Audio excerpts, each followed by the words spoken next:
didn't know. I thought. I didn't know. I thought. If she wouldn't have. I thought. If she wouldn't have. I didn't know. I thought. I didn't know. I thought. I didn't know. I thought. I didn't know. I thought. I didn't know. I thought.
Come on, get up, Atsushi.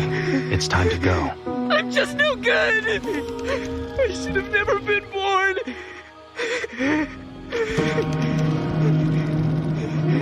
Look at me.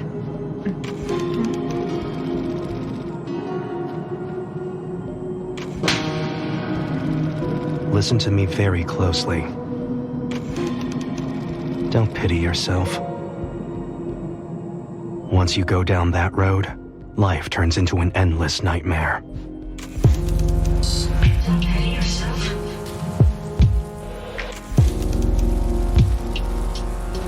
Look at me.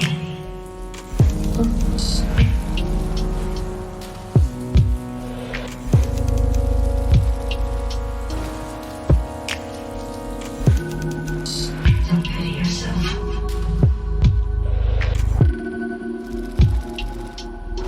Look at me.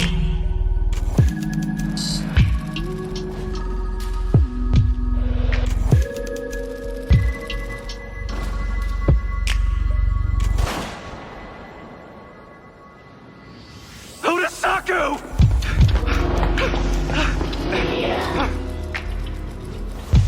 I wish that you young'uns wouldn't insist on bringing up the past.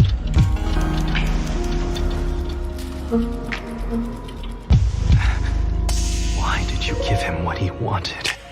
Dazai. Don't pity yourself. You're going to make it, so don't talk like you're... Listen. Remember how you told me that you subjected yourself to violence and bloodshed because it might help you find some reason to exist? To exist. You're not gonna find it. Deep down, you know it's true. Darkness will always be there. You won't find what you're seeking. Nothing in this world will be able to fill the loneliness inside you. Try as you might, the darkness will always be there. Odasaku, tell me what I should do. Be someone that protects people. If both sides are the same to you, then become a good man. Protect the vulnerable. Help out some orphans. I know that the concept of good and evil doesn't mean much to you, but at least it would make your world a little more beautiful. You can't know that. Of course I can. I'm certain of it. Because I know my friend better than anyone.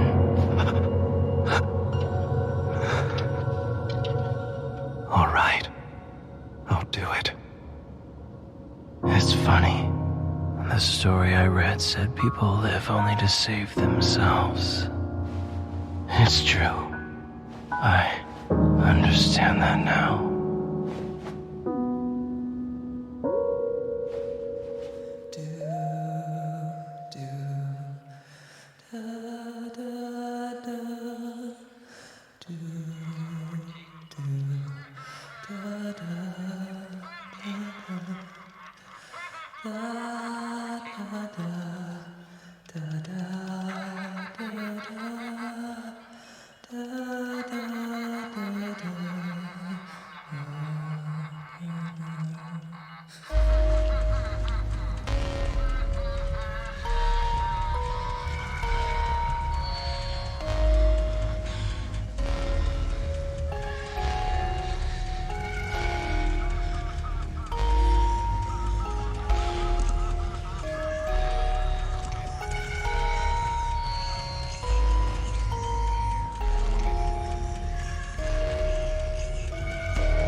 Gives me the willies every time I think of it.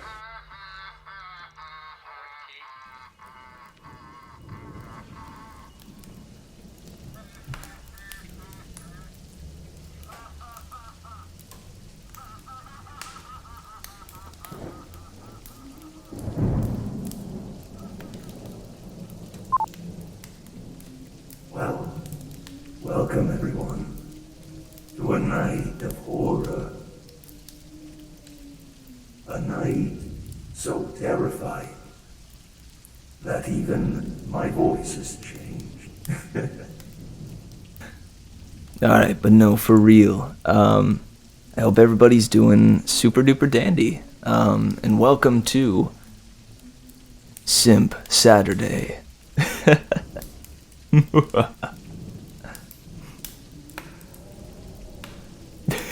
This is creepier than the 140-year-old man I see under my bed every night. Well, the whole man under your bed thing is concerning, but I'm pleased to hear that that the effect of that I'm going for seems to be working.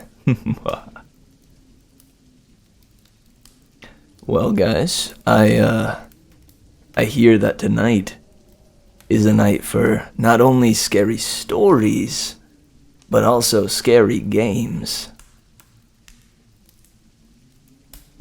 You have a heavy arsenal? Good, good.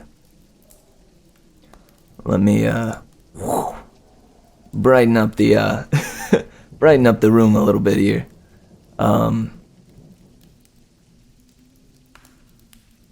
Do I have MP5? I do not know what an MP5 is. Sounds advanced.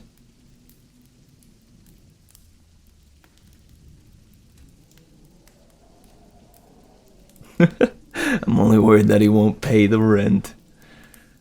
Sure enough, dude, he better. He better. So, let's see. Don't worry about that. We have, we have some games to choose from here. And I am not entirely sure which one we ought to play. We can play one of these, Japanese created, spooky, kind of walk around games. We could play a scary puzzle game. At least I think that's what this one is. And I think Limbo might be like a spooky platformer. The one with the anime girl? Which one? There's two.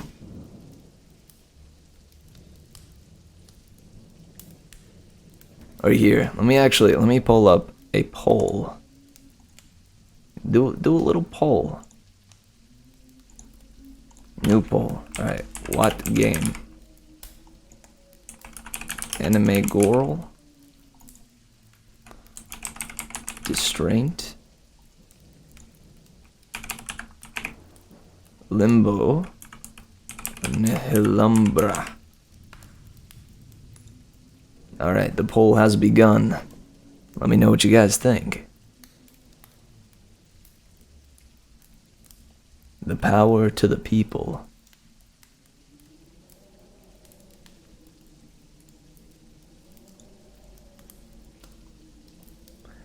Let's see, we got one for Anime Girl, one for Limbo. So far, it's a solid tie.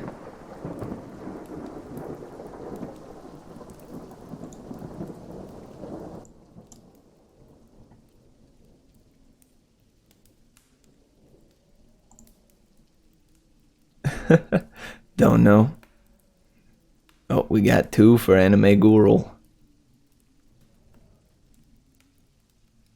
Yeah, Little Nightmare seemed like a cool one. I did not pick that one up though. Hoping to eventually if I actually do get into these here horror games. Alright, we got 3 for Anime Girl, so it's looking like that may be the one that we play.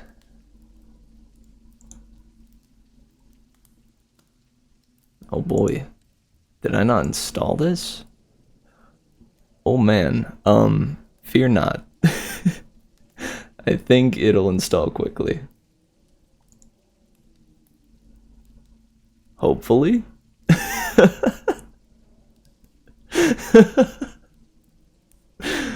Oh boy. Shoot, I thought I installed at least one of these. I installed the Distraint games. Well, it looks like our decision has been made for us. We'll be playing Distraint until that other one gets downloaded. Also, let's see.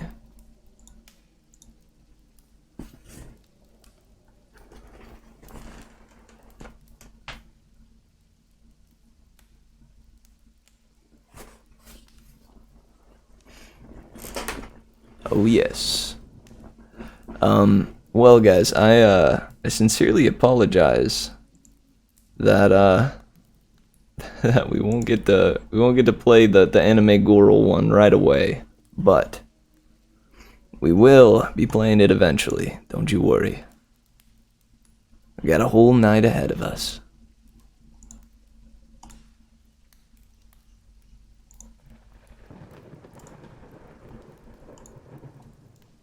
So let's check out Distraint.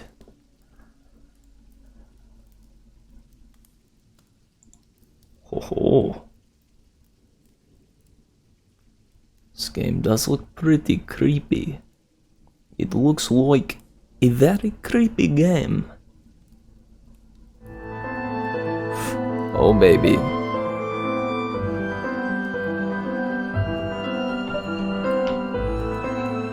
Let's see here. Oh, W, S, A, and D.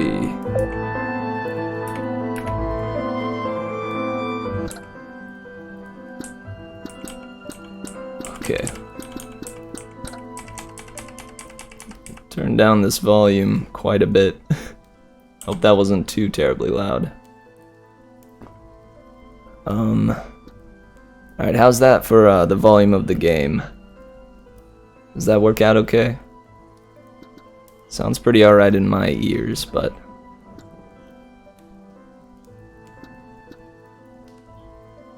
Right on, right on.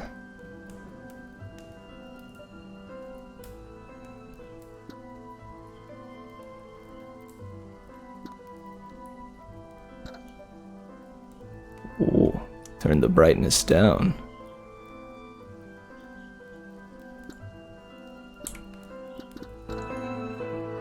Oh.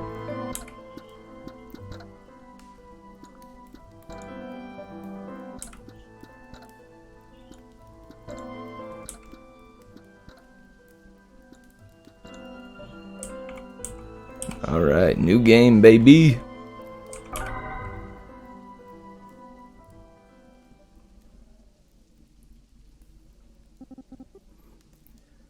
My humanity was for sale, and I sold it. That very moment sent me into decay. This is my story, and these are my regrets.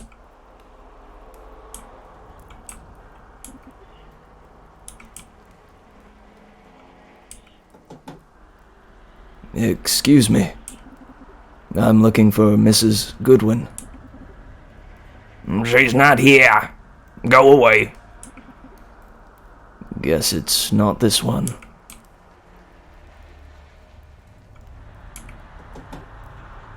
Anyone home? Who's there? Mrs. Goodwin? No, she lives next door. Thank you, and goodbye.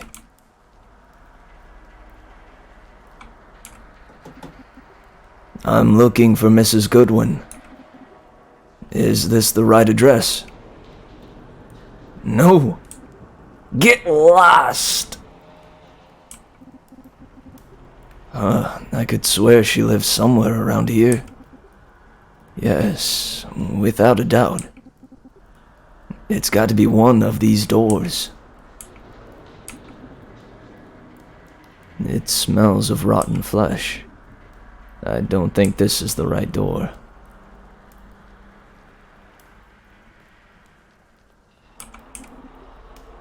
Smells like crap.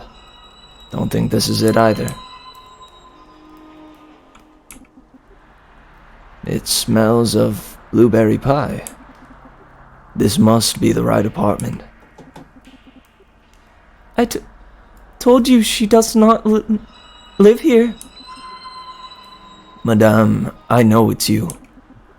Could you please let me in? I'm sorry, come in, please.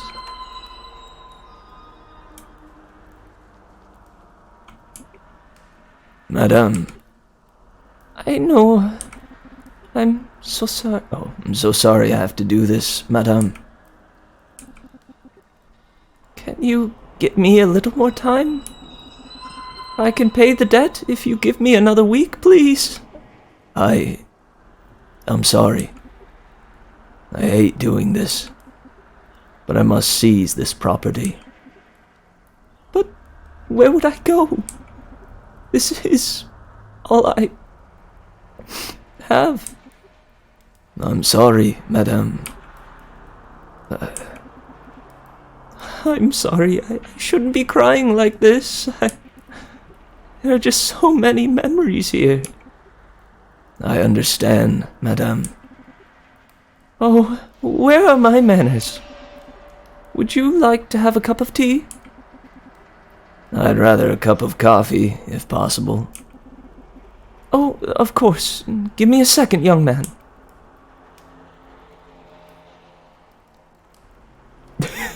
Are those Pop Funko figures in my horror game? Might as well look around while waiting. It's a rocking chair. Every granny has one.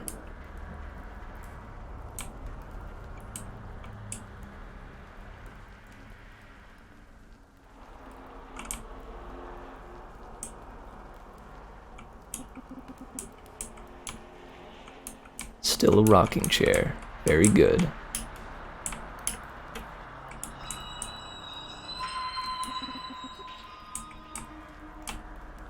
Okay, it won't let me go to the right. Oh wait, hey. It's a wedding photo of Mr. and Mrs. Goodwin. Though, I believe she's a widow now. Oh man, I shouldn't be doing this.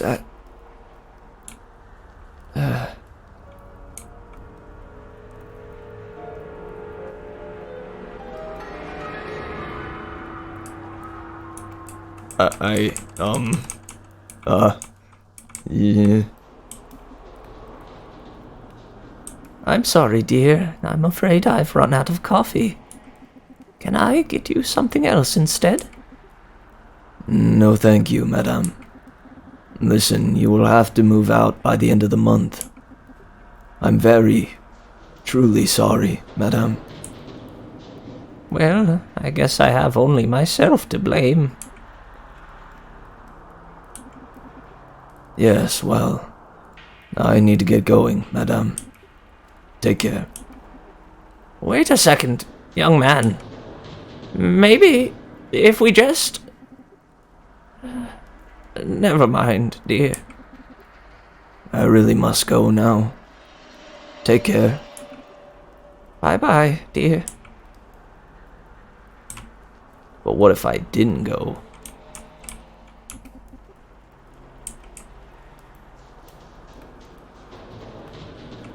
Well, alright. We're out of here.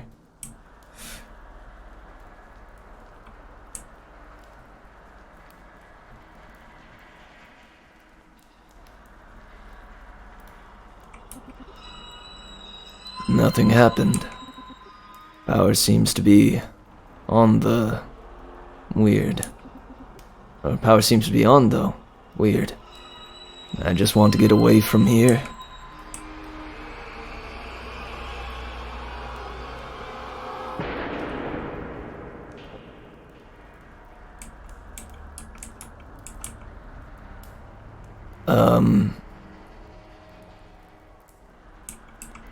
Oh snap, I did just notice his little legs.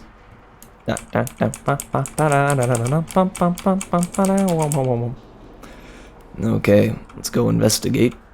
This is probably a very bad idea.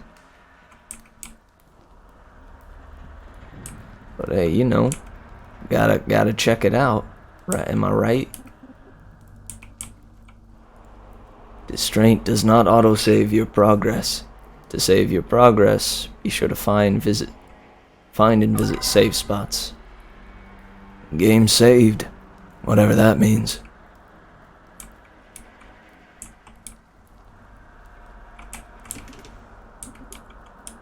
I need a key. Good God. I'd turn it off if there was a power button. shit. There's a note. What comes around goes around. Fuck it.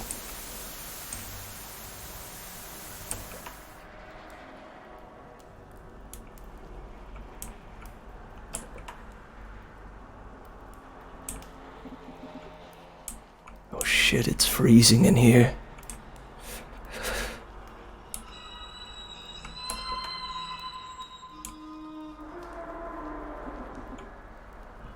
What the hell was that?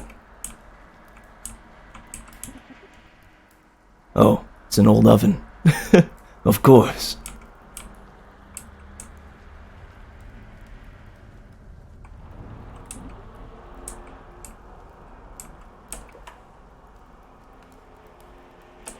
Wait, already been in here.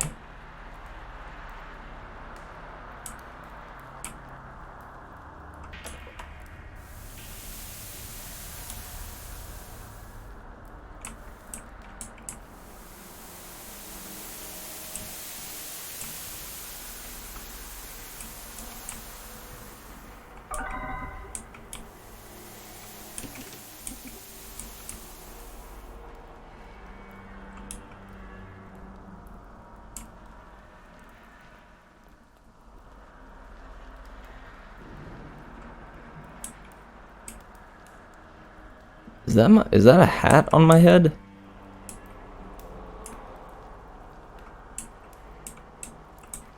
Do you guys see that? Is that that little jello thing? I'm assuming that's a hat, right?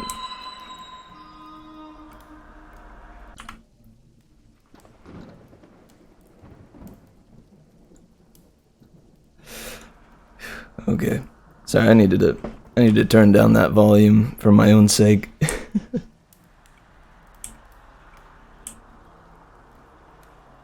Is the level of the volume okay for you guys? He must skip leg day.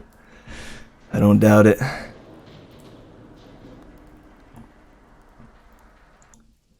Also, let me bring up this. There we are. Get that underlight.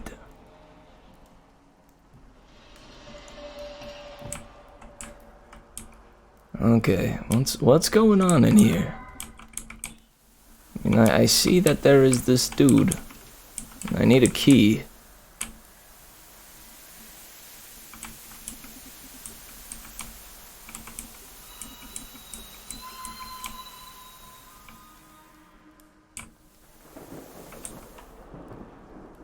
Okay, maybe it's in the bathroom? Don't need to pee.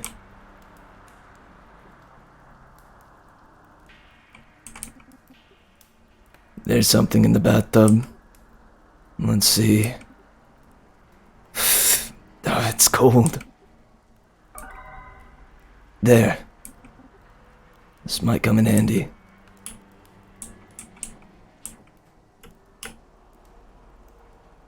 When you have an item active, Price will attempt to use it whenever interacting. Try to use the ice cube with the bathtub. I won't put it back in there.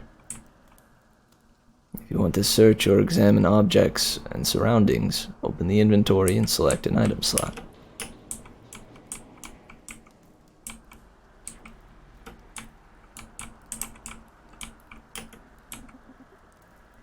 I don't need another ice cube. Alright, fair. What do I use this ice cube on? On the oven?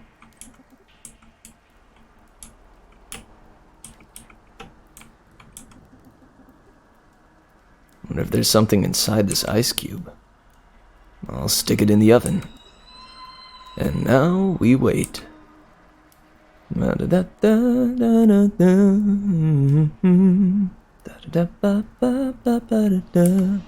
Alright, let's see. I knew it. Alright, we got that key. Oh, don't need to go in the bathroom again. My bad.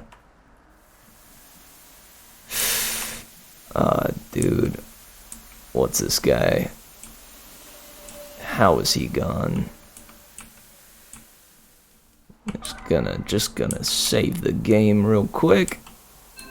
And then we go. Okay, what's going on in here? I'm here to evict ya. Come on out. Come on out. I will evict you. Beware. The window is boarded.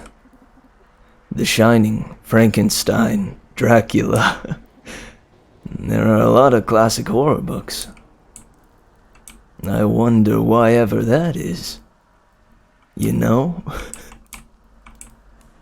Just a funny little thing. Okay. Here I come. I'm the boogeyman. Stock markets, economy, trading. There are a lot of books about money. It's empty.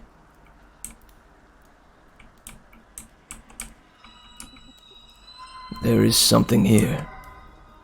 I found a horror book. Finders keepers, baby. Let's go. I got some literature.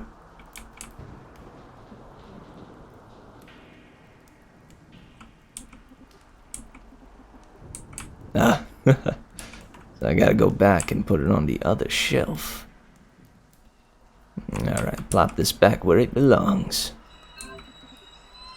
I'll place the book here. Huh? What's that? Another book popped out. I think I know where to put this. Well, that's definitely a good sign. Let's go ahead in. All these books are about money. The book will fit here perfectly. Let's see. Done.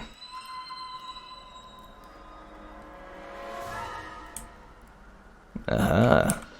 Success. Another door. Oh. Okay. What's going on, fellas? Son, good to see you. Good to see you. Oh, good to see you. McDade, Bruton, and more. We already heard you kicked that expired fart out. Well done, son. You passed the first trial. Happy to hear that, sirs. Although Mrs. Goodwin seemed like a very nice old... Nonsense. Nonsense. Nonsense. Nonsense. There is no justice in the law. You did the right thing, son. Soon you will be one of us. One of us. One of us. McDade, Bruton, Moore, and Price. I like the sound of that. Thank you, sirs. Are you ready to make some serious money? Money. Money. I guess I am. You have only 2 more names to take care of. Seize their properties in the name of the law. In the name of the law. In the name of the law. And you shall be granted a partnership. I will. That's the spirit, son. Off you go now. Alright, do I head this way? You didn't tell me which way to go.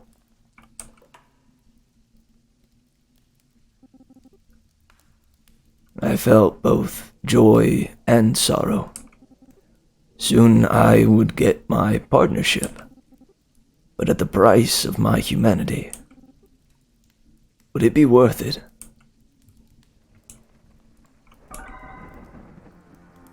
Game saved. Whatever that means.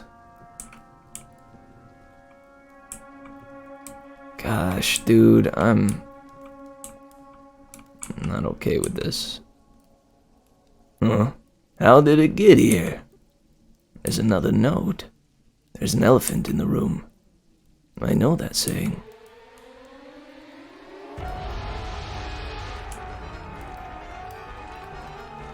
Oh boy. There literally is an elephant in the room. Get me out. Get me out. I want out. I would like out now, please. Please. Please, Mr. Elephant, I did nothing to you. I did nothing to you. I did nothing to you, dude. Come on, come on. Come on, dude, no. Oh. Ow, wow, wow, wow, wow, wow, wow, wow. Mamma mia. Dude, I know. Is it morning already? What a day that was. I still feel horrible about Mrs. Goodwin. Oh well, I need some coffee to wake up.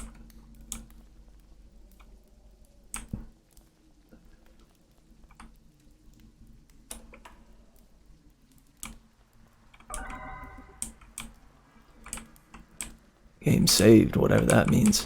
Dude, the way it turns around, like that sharp pan, how quickly it does that, that's immensely effective, dude. And also the, God, the aspect ratio of the game is killer. Okay, I need some water for the coffee. I'll use this coffee pot to get the water. Smart man. Where's the water? Not much, and longer I'll get to move out of this dump. Did it get the water? Oh. Okay, do I gotta go into the bathroom for it? Maybe I'll get some water here. I want coffee! And it started raining. Are you kidding me? One of those mornings, I swear you... Can I get it from the toilet? I really need my caffeine. Nobody needs to know. No, I still have dignity left. Good man.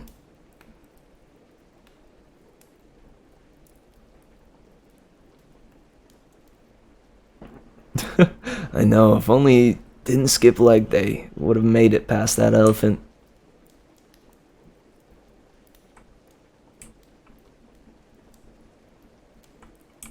Oh wait, what am I thinking?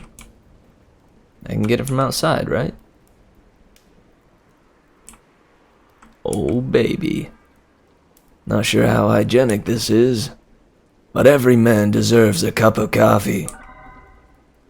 There, I have some water now. Time to pour it in my closet.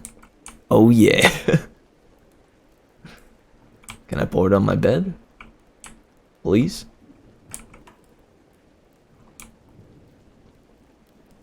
Alright, coffee time. Coffee time. Finally.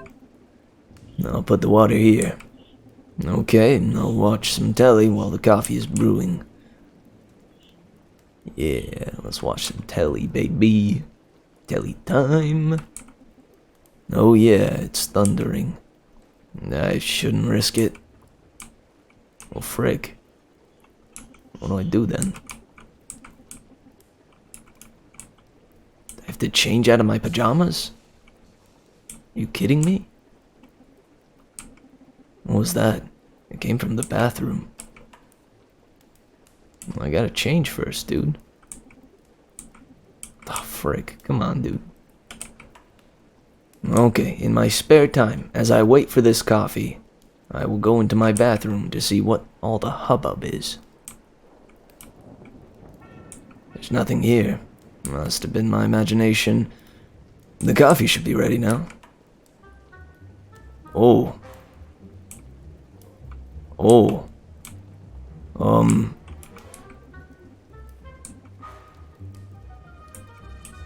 Can I get you guys something? You are here in my house because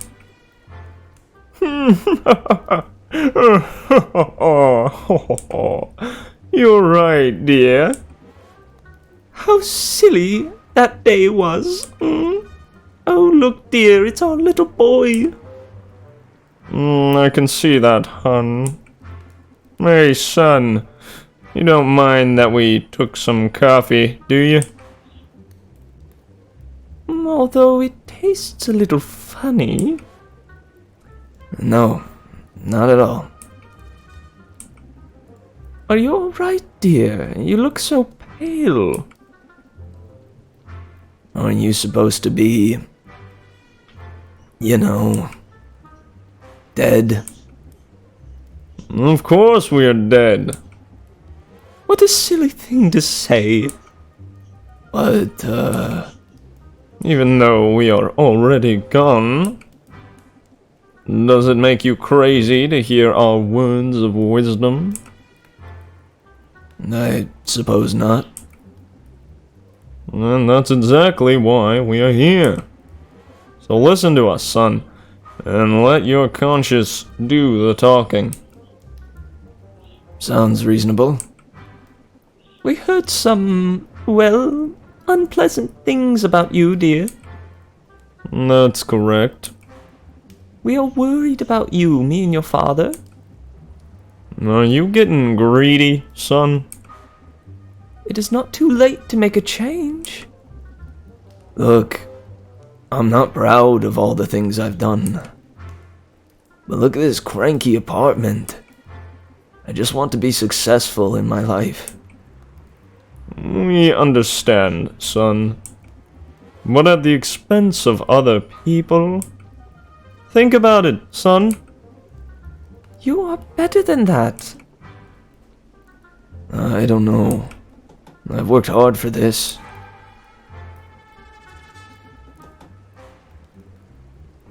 I'm looking for Mrs. Goodwin.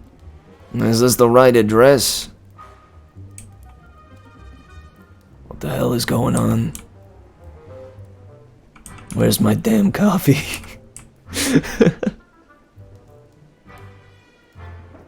I need to suit up first, right? Before I can open that door. Excuse me, ma'am. Hold it together, dude. It's only my mind playing tricks on me.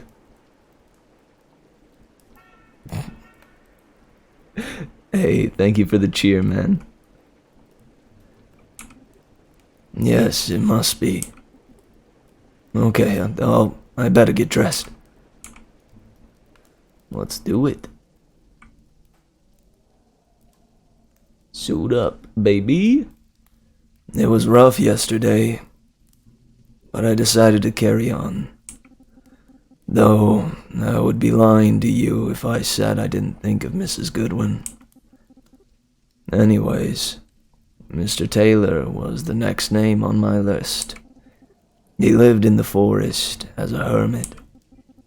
He had no debt, but the city wanted to expropriate his property.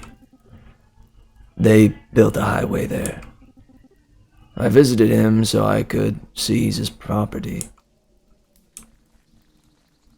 Dum-de-dee-da-da-doo, walking through a forest. No trespassers. Well, I ain't no trespasser.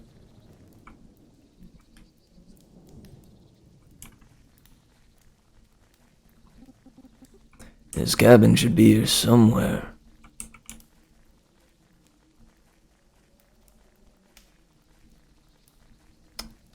Oh, let's go. Game saved, whatever that means. Aha, there it is. Well, what's over here, though? It's a firewood stack. Very good. Okay, hello. This is Price, and I'm looking for Mr. Taylor. Hello? Either he's not at home, or he's ignoring me. I need to talk to him. It's locked.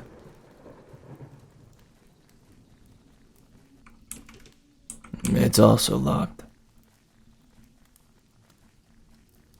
Well, time to just walk deeper into this forest, I guess. Ah, Mr. Taylor. Hello.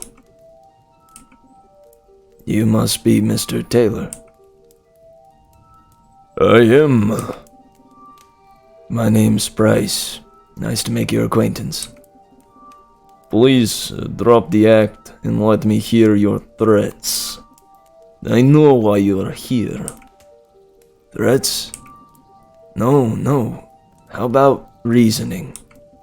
You see, Mr. Taylor, the city wants to buy your property and build a highway here. It would bring lots of new people and tourism to the city. And a lot of money, too. Or am I mistaken? Well, that's exactly the problem with you people. Money is your king. Where's your compassion? This is my home. Sir, it's been quite a long day already. Everything is already prepared. And don't forget, we are offering you a very fair compensation. And if you refuse, we will have to expropriate your property. I guess I have no options but to bend over. There!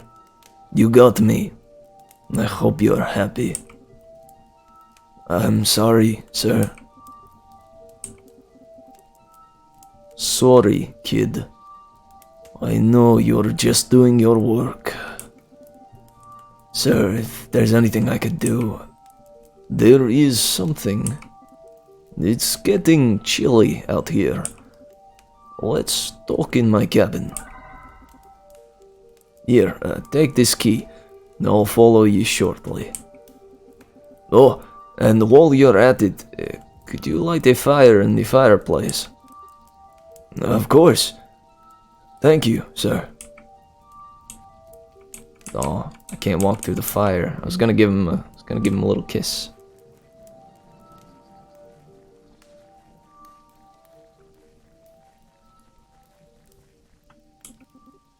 Oh man, wanted to see.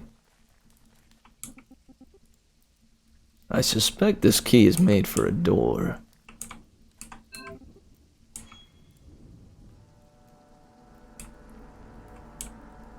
Oh yeah. This place is poppin'.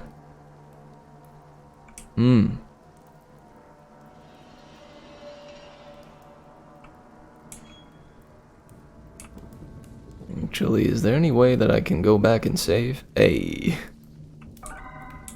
Good stuff.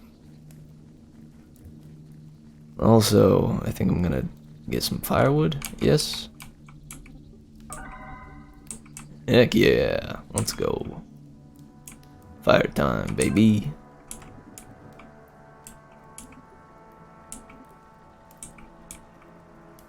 Wait, didn't I? Do I need more firewood? What happened? God, dude, that piercing noise. Please stop it with this horror. I do not want the horror, please. Alright, we made it to the cabin's kitchen. Oh yeah. Now what all is here? Nothing interesting here. What about over here? Yeah, matches, baby.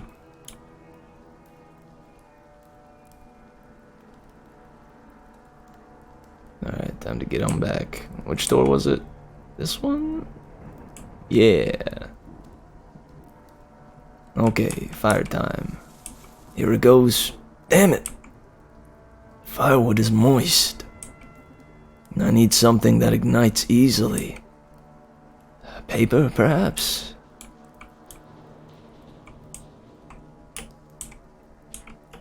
Okay, let's get it empty. You got any books here that you don't need? A book or two, maybe? Cabin bedroom. It's a dog bed. It smells oddly horrible. Trash can full of paper! I don't think he needs these. I can use the paper I found earlier for kindling. Yeah, yeah, yeah. Yeah, yeah, yeah, yeah, yeah.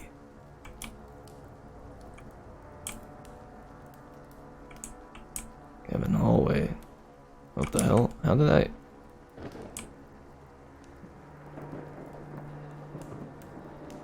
I'm getting lost up in here. There we go. Is it just me, or does this look like blood on this doorway? Probably just my imagination. What? There, these should do. Ah, look what I've created. I have made fire. Yo, I like the way this guy waddled.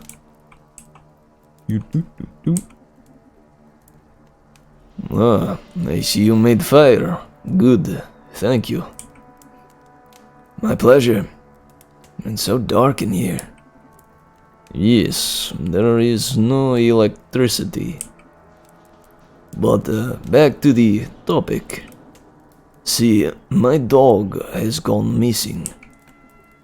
And you want me to find him? Her. It was quite a mysterious disappearance. How so? Well, she was here when I went to bed last night. And as far as I am aware of, she cannot open doors. And yet, she was gone at the break of dawn. Huh. Then she must be inside. So I thought. But I can't find her anywhere. If you find her, I'll happily sign any papers you may have. You got yourself a deal, sir. I'll start my investigation. Good luck, kid.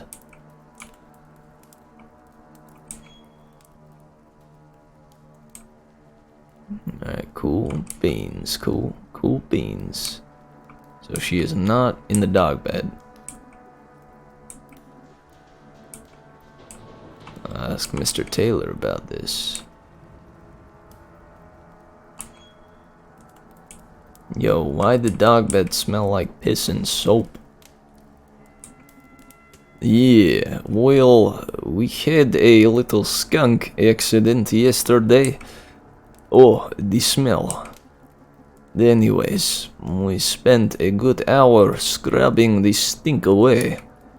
Lots of water and lots of shampoo. That explains the smell. I'm sure this helps. I'll look into it. Alright, cool. It's locked. Let me in, though.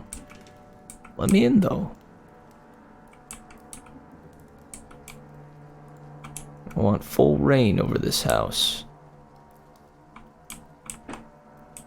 Is the dog in the oven? I hope not. Oh, there's a safe spot in here. Good stuff. I guess this is where he washed his dog. It still reeks. Okay, let me think. If the dog bed already stinks that bad, I wonder what the dog will smell like. I think I can follow her scent. Ah. Let's go. Follow that stink trail. Oh boy. Oh boy. What was that in the window? Ah, there's a hole in this door. The dog might have gone through here. The door is locked with a combination, and I can't follow her. I'll talk to Mr. Taylor.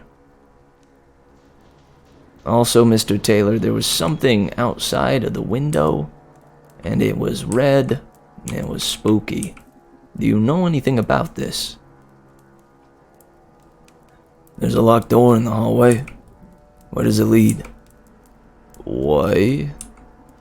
Well, there's a hole in the door. I believe the dog has gone through there.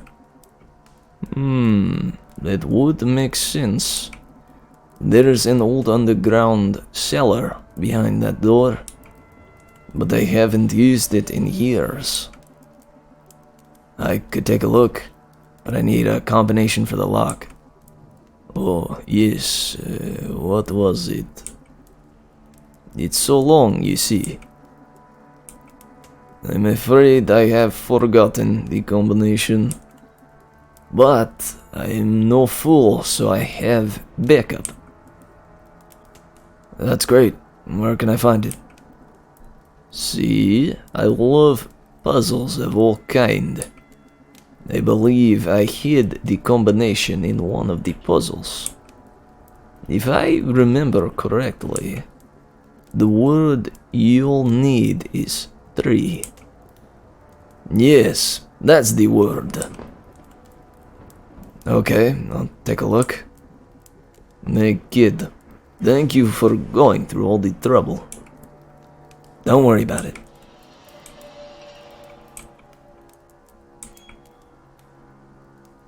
I mean, I need to look outside for a tree.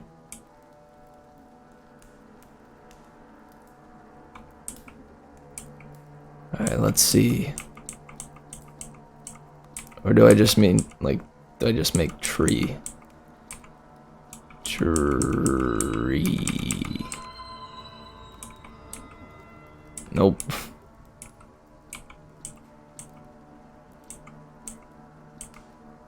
What else would be an R? Maybe 9?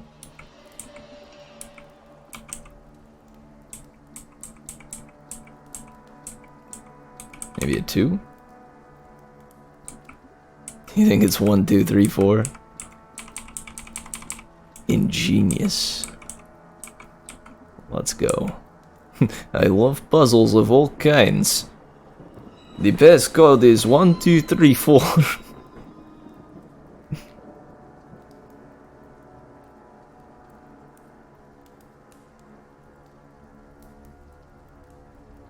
Yeah, dude, has he seen a horror movie before?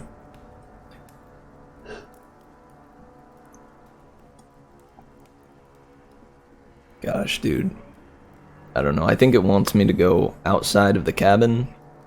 And funnily enough, I was uncomfortable with being in the cabin at first. But now, the thought of going out of it definitely scares me.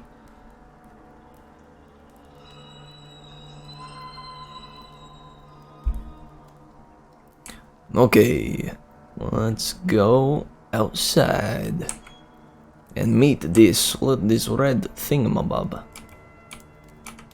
Just in case. Ah, what do you got? Okay, I'll take a look. Alright, what is out here? What is out here? It is locked.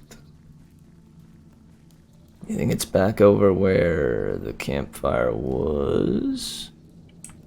Nope, I am stopped by said campfire. With my little wiggly legs, I cannot step on the campfire. Wood. My legs will break and become part of it. Oh, here's a tree. Is that what I need? Can I just leave? It's not too late to turn back. Get me out of here.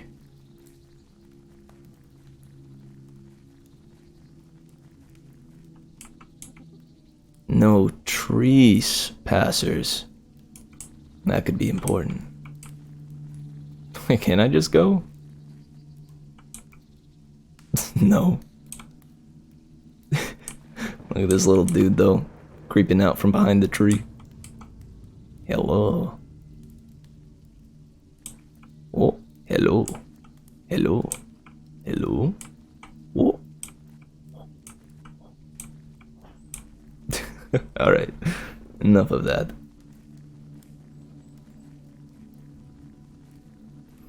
Yeah, in a horror situation, a cabin like deep in the woods away from society is not a place you want to be at.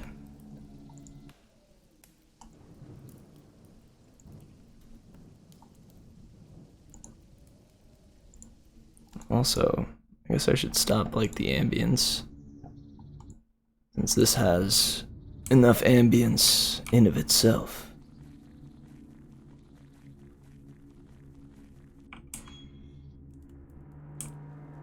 Oh man, okay, oh man.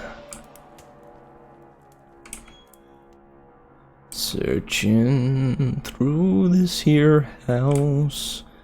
Gonna be looking for something about a tree.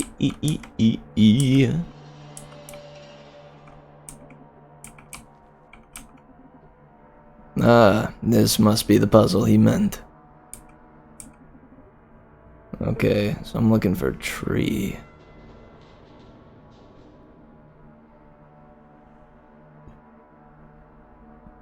Well, I found tree. So 5, 6, 7, 8. Okay. Just to give you an idea. Oh, you can't see my cursor. Never mind. Okay. 5, 6, 7, 8. Who do we appreciate? A 5, a 6, a 7, and 8. Got it. Let's go.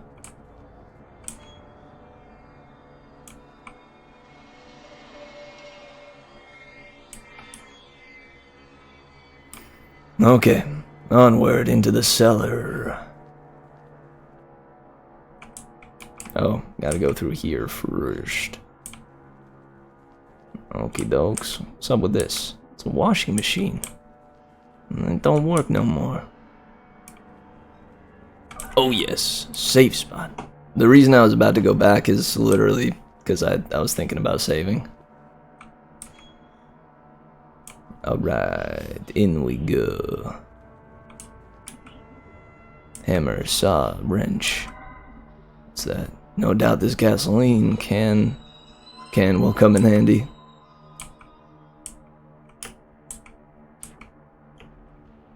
Okay.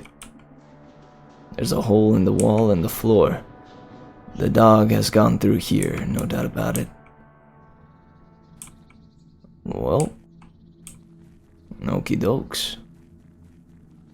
Hello, Poochie. Poochie. Doggy. Hello, dog. I see you have crossed a bridge. That blood splatter definitely doesn't seem important at all.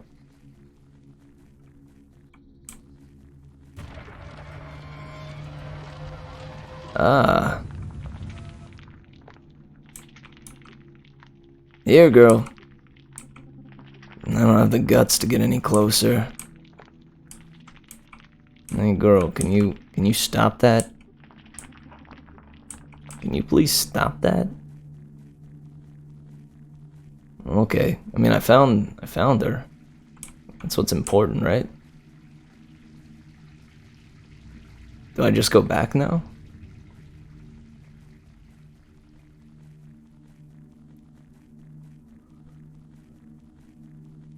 Or do I need something to entice her? Wait, I wasn't supposed to use the gasoline, right?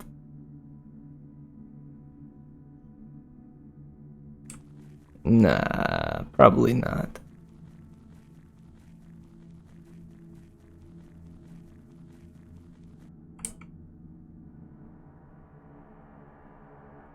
However, I don't know.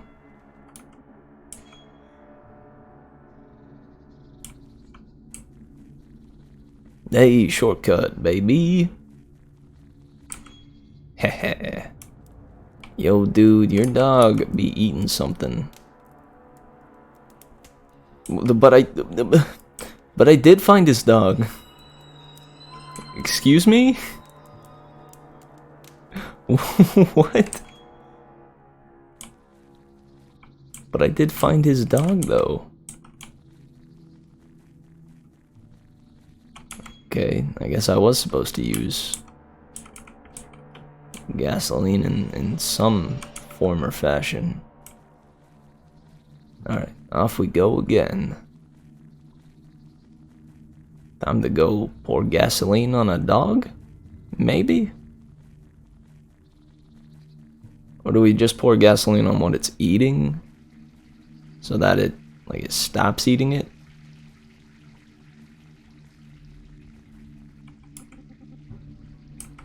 Burning the blood would solve nothing. Oh god. Come girl, sniff this sweet gasoline. No? I need to gain her trust somehow.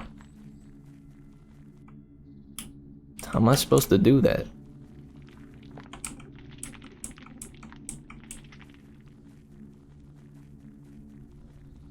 I don't have anything else.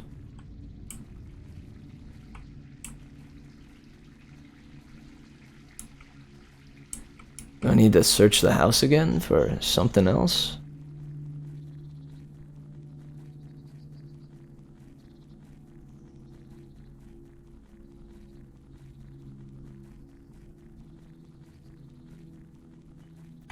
Oh shoot, I just realized too. I meant to do this way earlier. Whoops. Need to edit the stream info, because this is no longer just chatting. We are playing Distraint. There we go, okay. Also...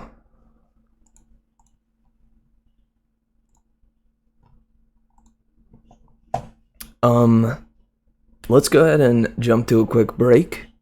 I need to I need to use the boys' room. So yeah, we'll be back in just a little bit to play a little more Distraint. This has been a cool game so far. It's creepy, but it's more unsettling I think than scary.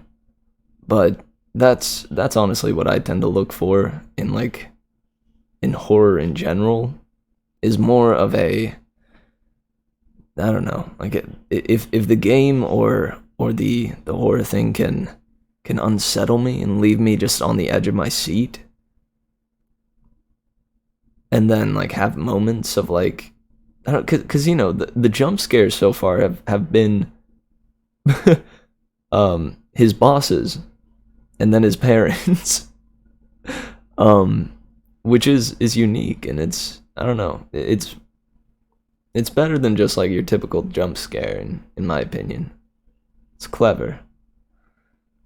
Yeah, I agree, Lay. It's interesting. So we're at the hour mark. We're gonna take a quick break, and then I say we're probably gonna spend maybe another 45 minutes to an hour on the gaming, and then jump into our stories for the night. Sound like a plan? Cool. Alright. Much love, you guys. I'll be back. Let's see, it's nearly 40 past the hour for me, so we'll be back no later than 50 past the hour. All right, I'm excited. I'm excited to see where this like story goes. And I didn't expect Distraint to have so much like dialogue without any voice acting, which is, dude, I mean, it's perfect for me because that way I get to practice my voice acting a little bit amidst the game, um, which I think is fun. And I hope I don't know, I've been enjoying the voices that I've done for it so far. Like an interactive story. All right, I'll see you guys very soon. Be right back. Don't go nowhere, and enjoy the music while I'm away. I encourage everybody to stretch during the break.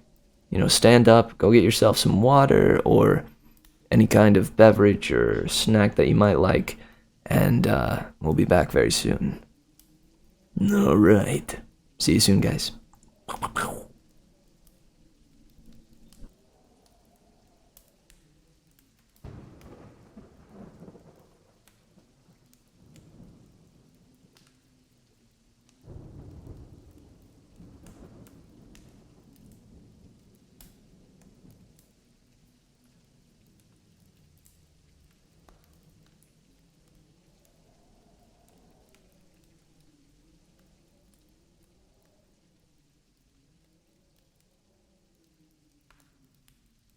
What?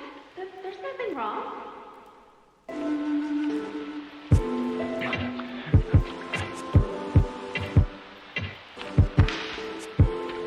Joe. Tell me what's wrong.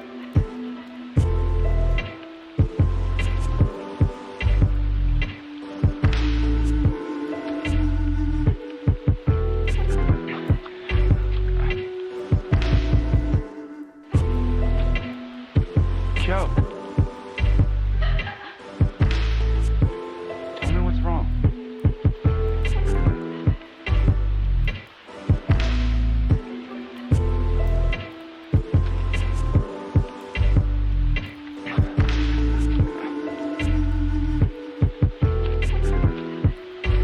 Joe.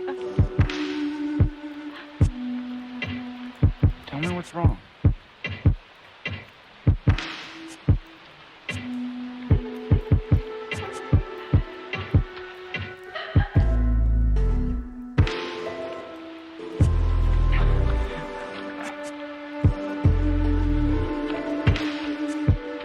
Joe. Tell me what's wrong.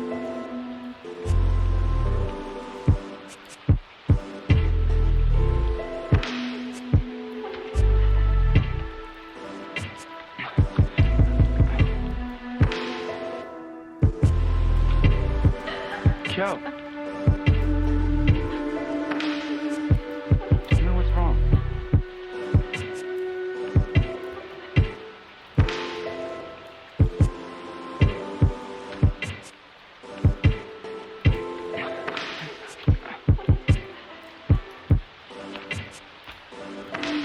Joe.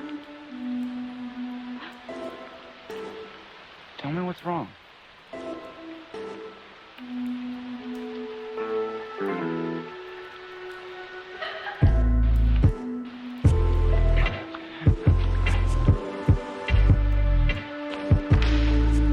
Joe. Tell me what's wrong.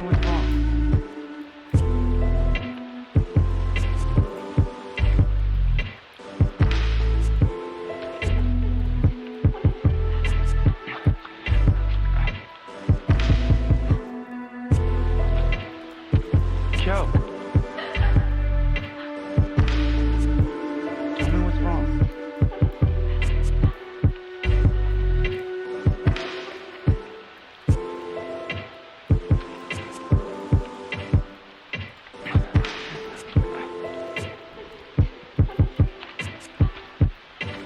Joe.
I stopped answering calls, had to get more involved with finding myself. I'm two hands away from flowers at my funeral. Here lies the main. I'm two hands away from eulogies, but I don't wanna die today. It would say he's too young to be a martyr.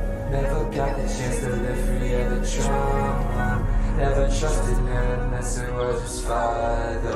All is true what they said about karma. cause I'm a degenerate and my meds don't work. I'm always skipping school cause Jack is on my shirt. I act up cause my liver only keeps getting so worse. And I act up cause all my friends keep taking rides in a hearse. So fuck church, I'm hurt, that burnt, need more paranoid. Don't lose faith in me, boy, I'm annoyed. I avoid, and I'm sorry that I toyed with your heart.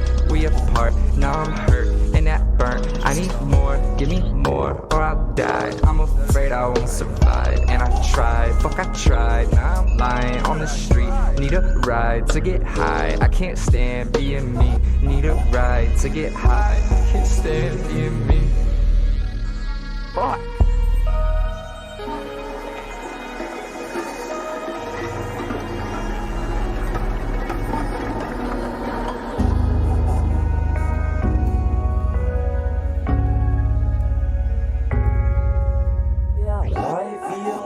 Persisting feels like pouring rain. Why must you persist? Oh, heaviness feels like pouring rain. Holding up this weight might break. This weight might break. Look, I create to distract myself from the fact that when I look at myself, I avoid eye contact. I feel like I overact, worried to death of the traits that I lack. Get rid of these flashbacks. I didn't ask to go back. Stand back and look back at all of my setbacks. So many times I have turned back to kick that, grabbed onto my drawbacks and come back to cut back. But how can a sats act like me cut back when I keep all of my drawbacks in my backpack? Like a bunch of fucking useless knick-knacks. I'm sure I'll bounce back, but for now, I guess I'll just hang back. I feel this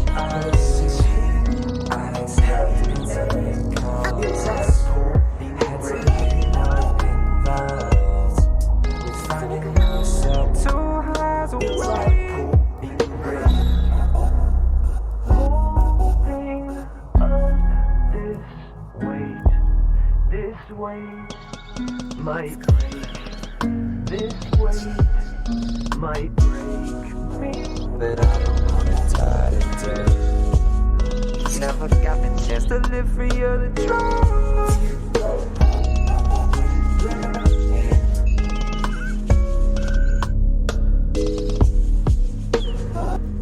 He's too young to be a martyr. Never got the chance to live free of the trauma.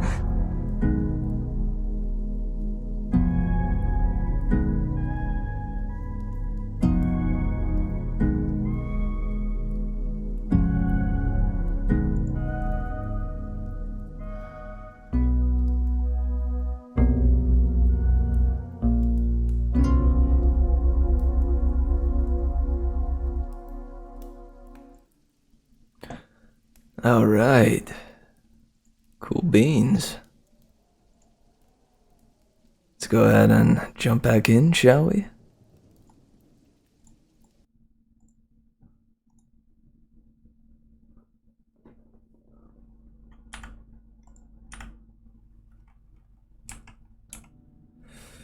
Alright, so how the heck am I gonna get this dog to trust me? Do you guys have any ideas?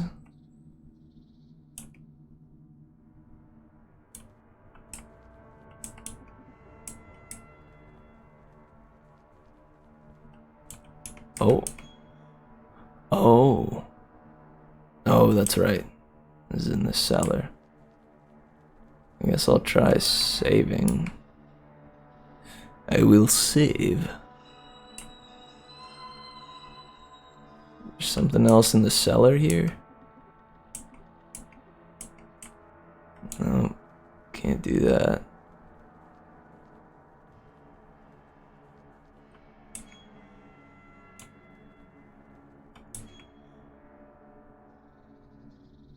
food, maybe. True. Where do I get the food? Can I use his oven?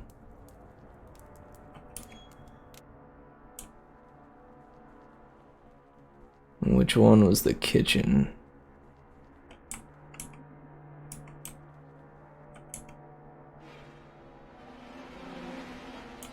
Gosh, dude, there's that thing again.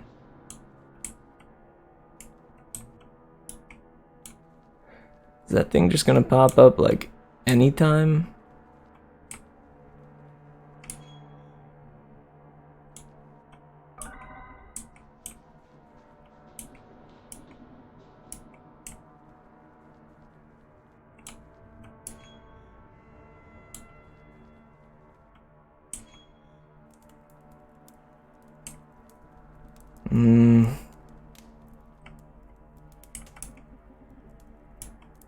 But I need a hint.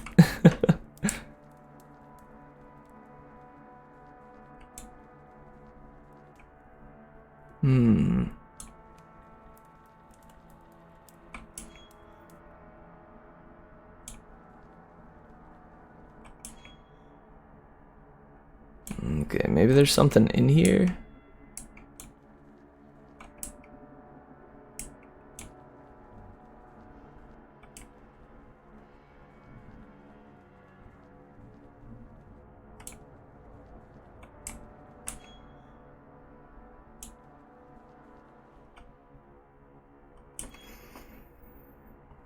I don't know, maybe I missed something up in here.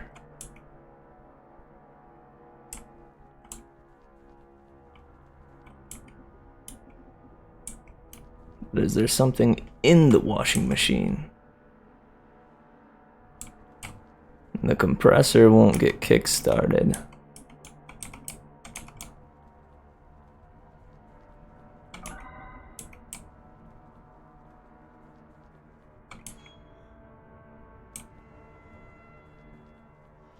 Okay, I am back in the shed. Maybe I just like missed something going over there. Do I need to like, oh, dude, I don't even know. There's that thing again. Maybe I just needed to like walk through the house again to trigger something else.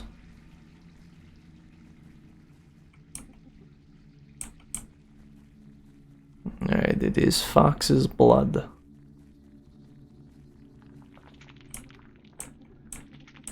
Dude, girl, stop eating that thing. Quit eating the fox. Can I just like bathe in the blood here? Can I roll around in it? Get the dog to chase me or something?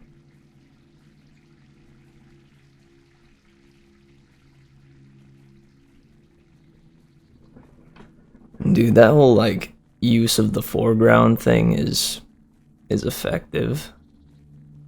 It's really friggin' effective.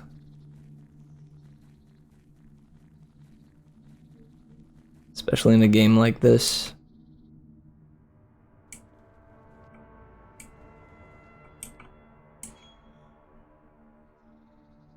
Okay.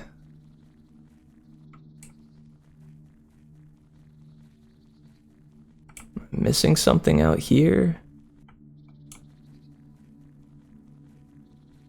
Dude, what am I missing?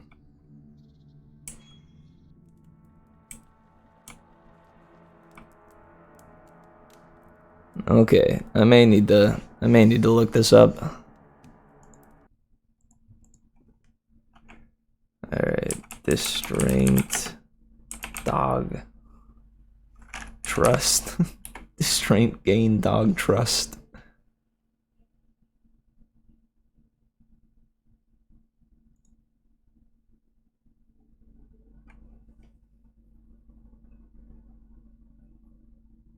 Okay, apartment. Getting ready for work.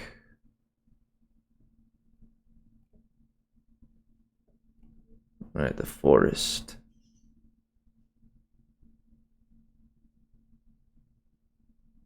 Huh. Alright.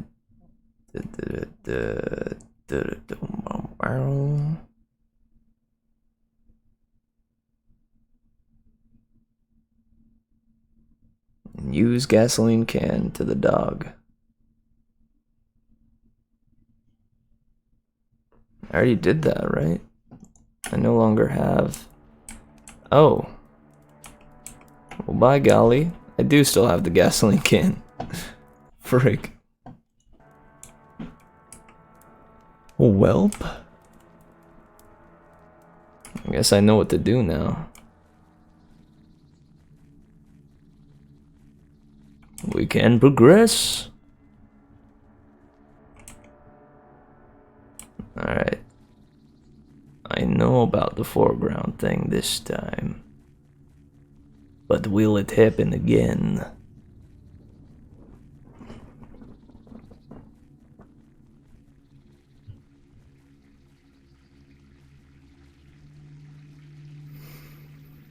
Okay, dog.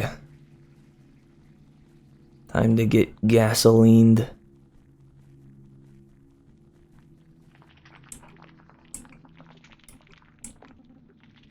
Nope. Still won't work. Okay, no, that was not the thing to do.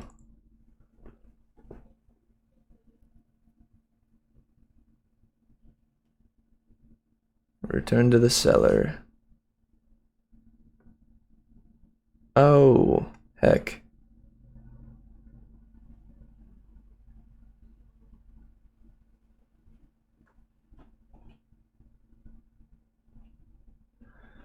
Okay, I understand now.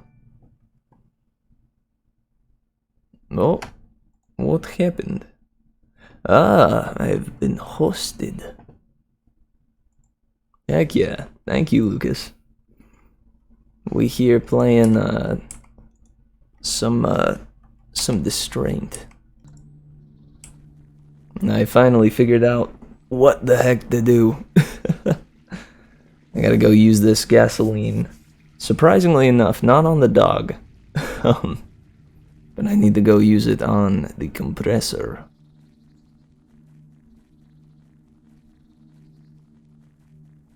How's everybody doing? How did Lucas's stream go?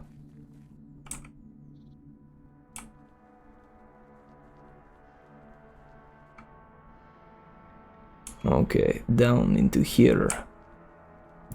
I shite my pants. I'm about to do the same, dude. Look at that. Huzzah. Oh, wait. Let me save. Okay. How you doing, Lucas?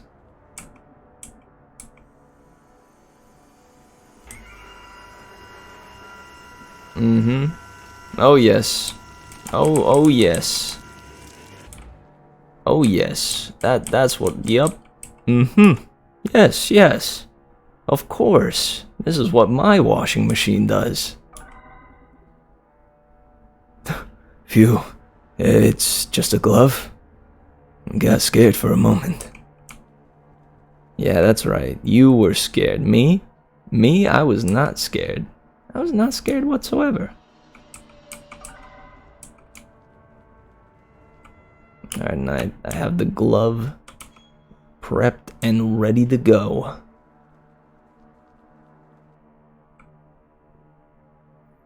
You going to the beach tomorrow? Heck yeah, dude. I'm glad to hear it. I will not be going to the beach tomorrow, but I actually get to go to the beach next weekend. I'll be celebrating my brother's birthday. I think it'll be a good time. Yeah, dude, that's what I thought.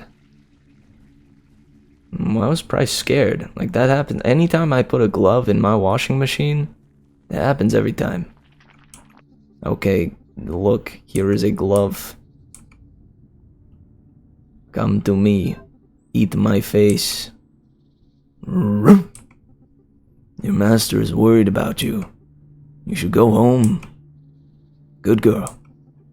Alright, back to the cabin.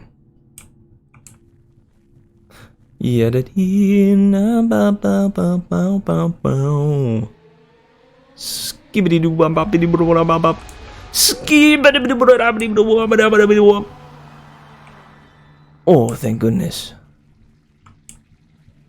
But I can't get back now.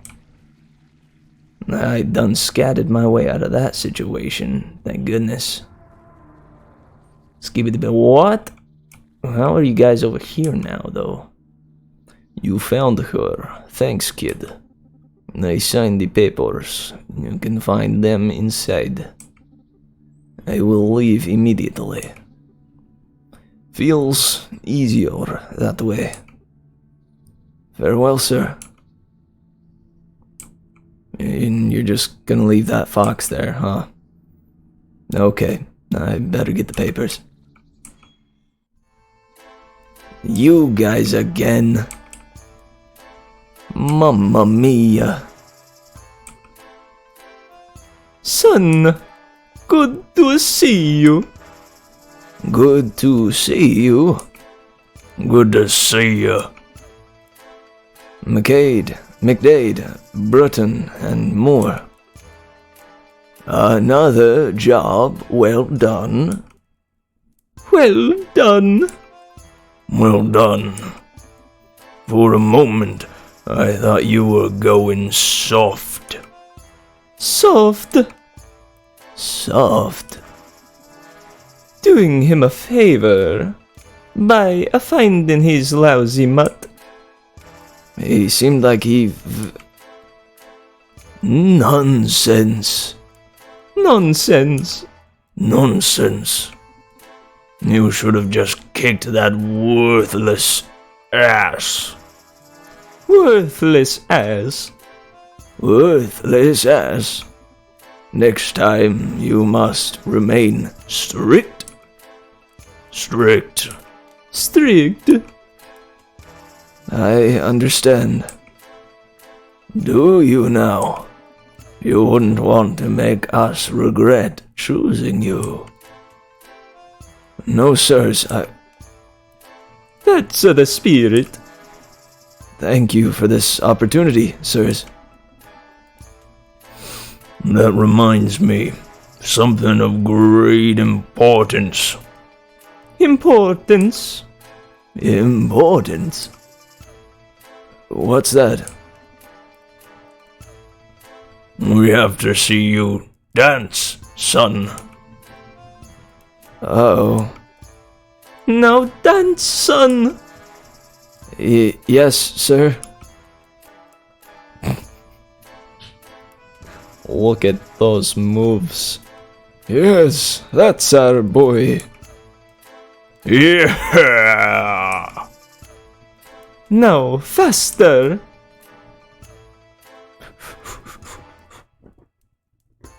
This is as fast as I can jig, guys. I don't know what you want from me.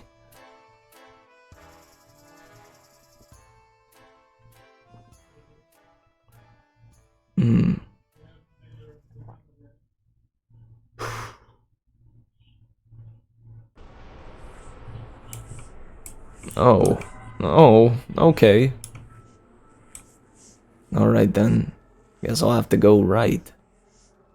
'Cause everybody knows. Good guys go left to right.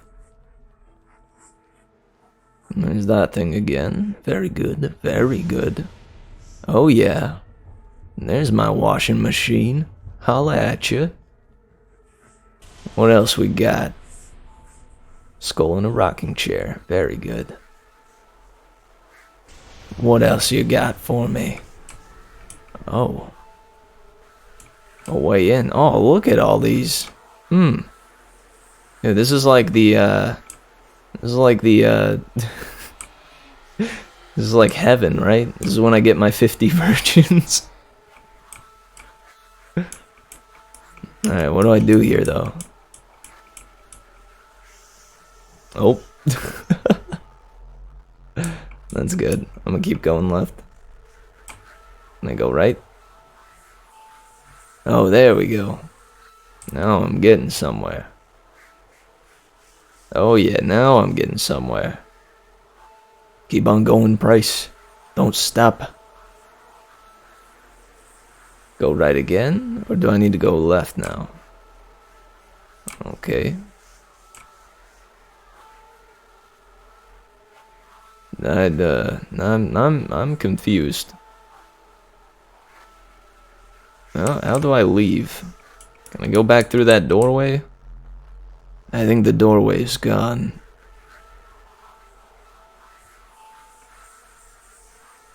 And going left just gets me right back there. Okay. I can't talk to these goobers, can I?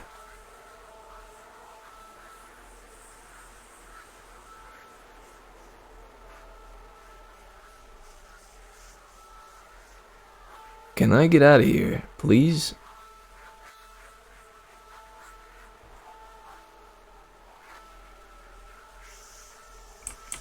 What am I not doing?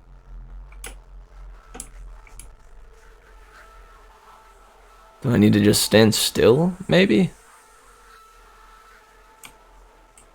Oh, here's the real one. Gosh. I fell down and I could not get up. I see. Should have had life alert.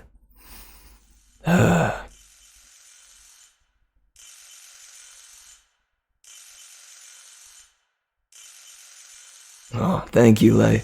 I'm sad you'll miss the story time, but I was glad to have you here for some distraint. Yes? Is this Mr. Price speaking? Yeah. My name is Stewart. I'm sorry to bother you at such a late hour. What is this all about? It's Mrs. Goodwin. I know you're not relative, but I'm afraid she has no one else. She asked me to call you. See, she had a stroke yesterday. Oh, how is she doing? Well, considering the seriousness of the stroke, she's fine. But she's in very bad spirits. And when the mind fails, the body will follow. I'm sorry to hear that. Yes. I'm sorry. I don't know what to say. I understand. But she asked specifically for you, Mr. Price. Could you consider visiting her here in our care? I'm sure it would mean a lot to her.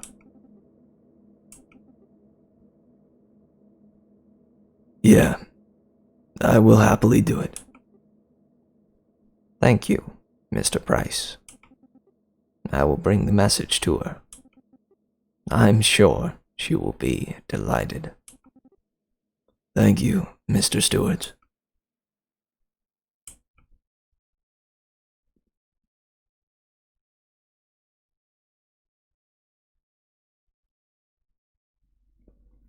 Yikes.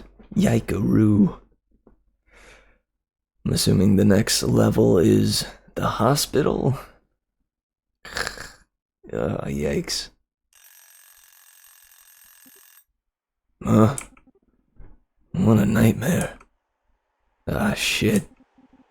Wonder how Mrs. Goodwin is doing.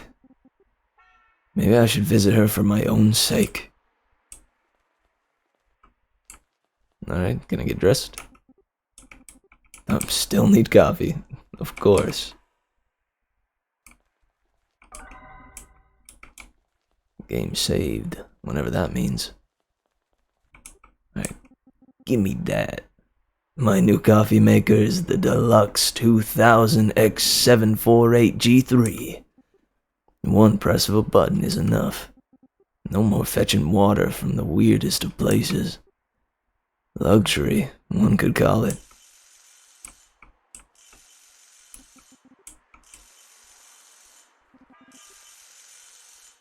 Who might that be? Hello, this is Bryce speaking. Mr. Price, this is Stewards speaking. I'm calling from our nursing home on behalf of Mrs. Goodwin. Is everything okay? She had a stroke, but she's doing relatively fine. Let me guess. She asked me to visit her. Impressive, Mr. Price. Indeed. It would mean the world to her. Could you please consider doing so? Yes, of course, I'll come to see her. Thank you, Mr. Price. I'll let her know. Thank you for calling me. My dreams of guilt are coming true. You bozos again. Alright, what do you two want?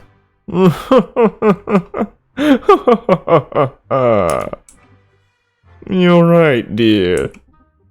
I will never forget that day. Oh, look, dear, it's our little boy. I can see that, hon. Hey, son, you don't mind that we took some coffee, do you? The coffee tastes great this time. Not at all.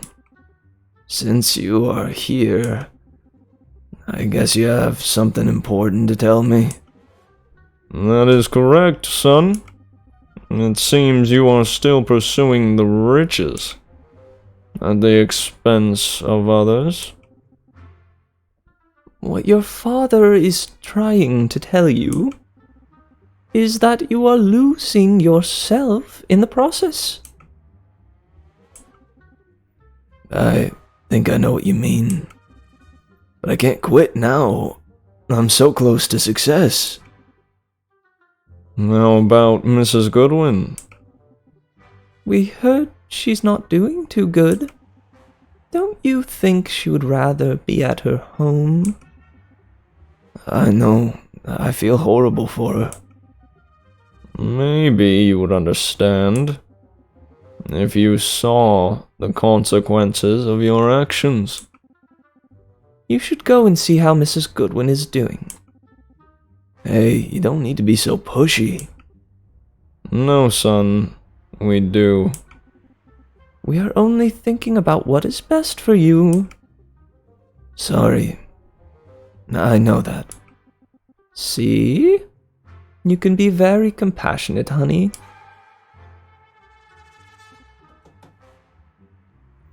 Is anyone home? Oh, I'm looking for Mr. Price. Oh man, I'm losing my mind. Okay, focus.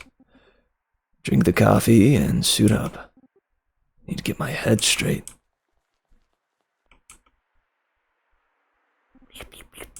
Damn good coffee. Okay, I'll get dressed and I'm off. Time to go get dressed. This is... oh. Yeah, that's not my... that's not it. Oh, so the knock came from my bedroom. That does make it a little wackier. Alright, I'll pay Mrs. Goodwin a visit. I hope she's okay.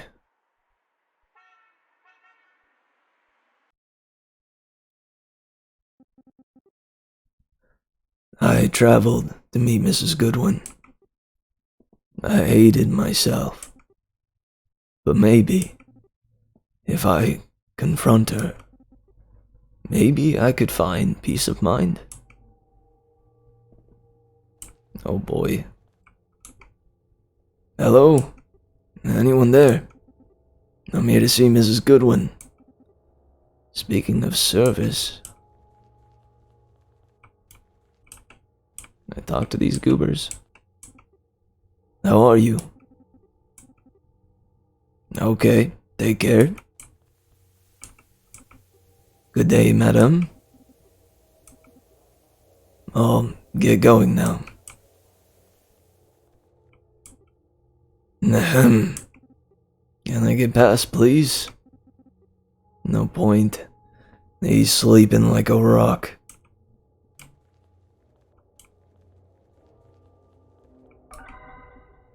Game saved, whatever that means.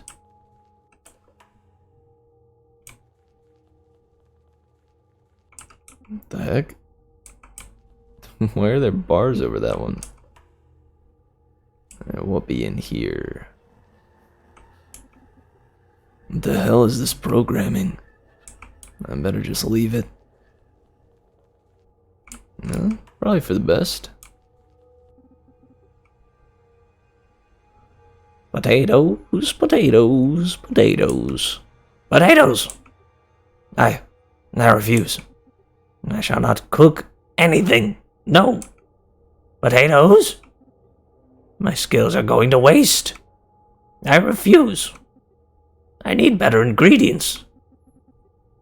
It would be nice to have some meat every now and then. Go away. Get lost.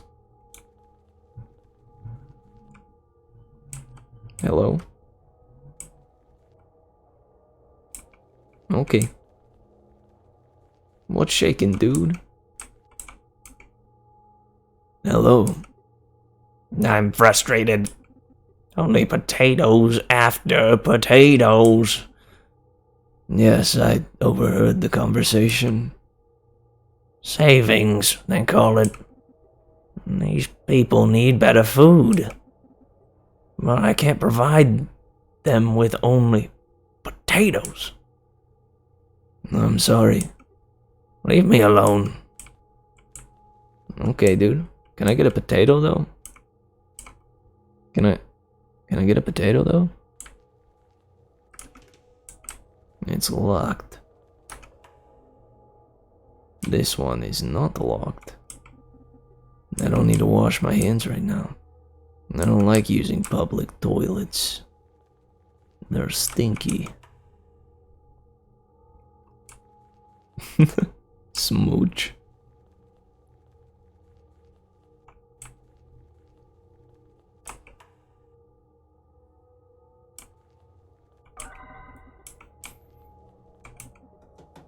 Anyone there? No answer. Yo, what's good, creepy goblin man? I heard something. Hey kid, could you do an old man a favor? Sorry, who are you? Janitor, carpenter, at your service. My name's Bryce. Nice to meet you. And sure, what do you need? I was in the middle of something, but then the electricity went off. I'm guessing the circuit breaker tripped. There's a fuse box near the kitchen. Could you check the fuses over there?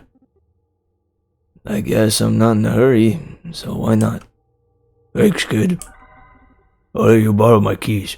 Tell no one. Alright, I'll be right back.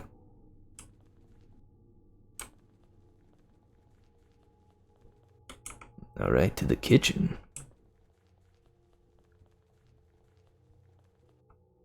Was that these doors? Key won't fit in there.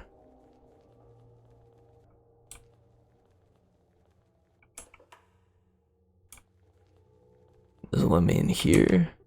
Yeah, no keyhole. There's the middle door that was locked, right? Nope. This door. Yeah. Let's go. This must be the fuse. Let's see. Oh. Nope.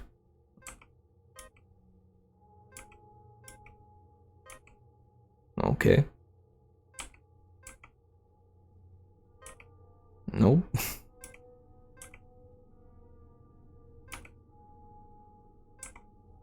Hey. Got it. The electricity should be back on. Oh yeah, an electric master.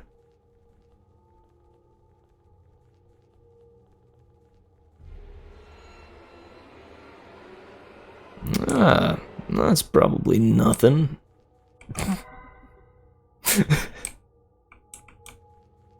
Dude, I just walked straight past that. I ain't about it.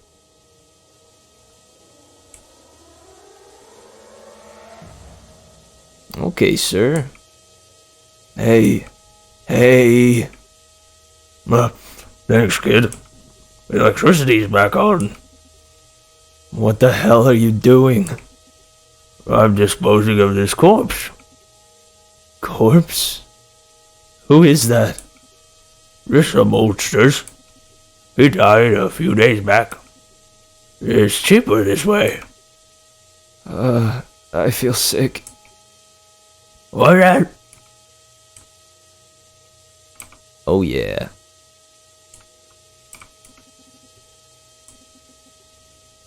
Piles of guts, body fluids, and blood.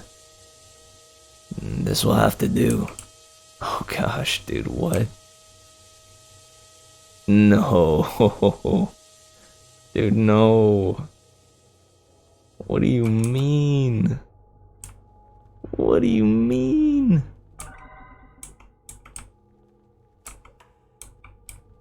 Dude, I cannot do that. But I'm gonna do it anyways. Alright, excuse me, sir. I happened across this fine piece of beef. Do you think it could be suitable for your purposes? Let's take a look. Yes. Oh, brilliant. Meat's back on the menu, boys. Thank you, young master. I'll start cooking right away. My pleasure.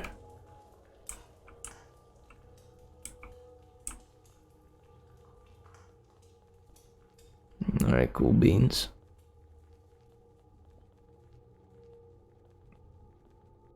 What now?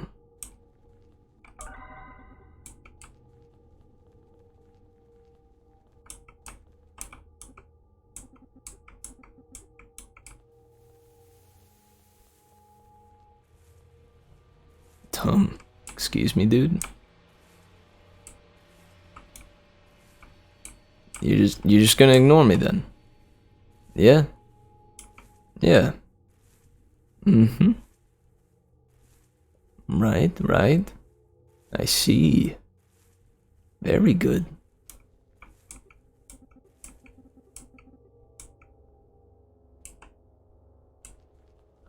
I mean, do I follow him? Nope.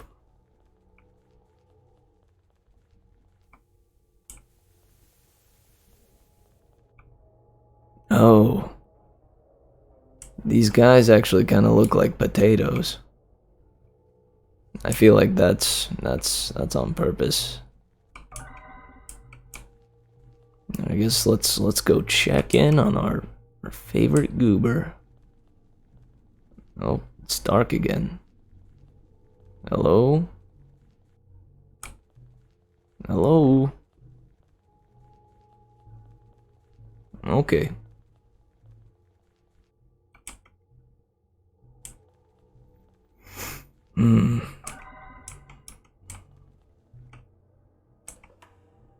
Guess I'll go back this way.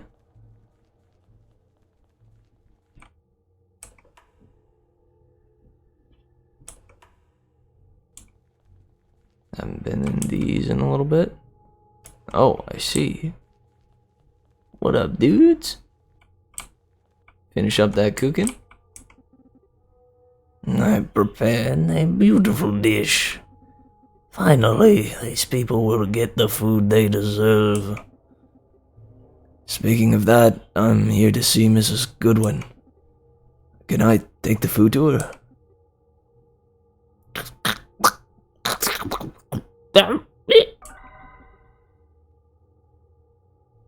Sure, kid, take this to her. Thank you, chef. What room is she in, though?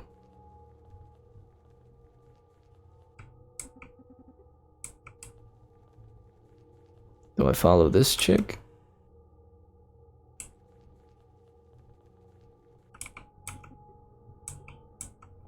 Smell the food? No. Is she in here? Room service? Well, sort of. Do you bring food? I'm hungry. Yes. Can I come in, please? Please do.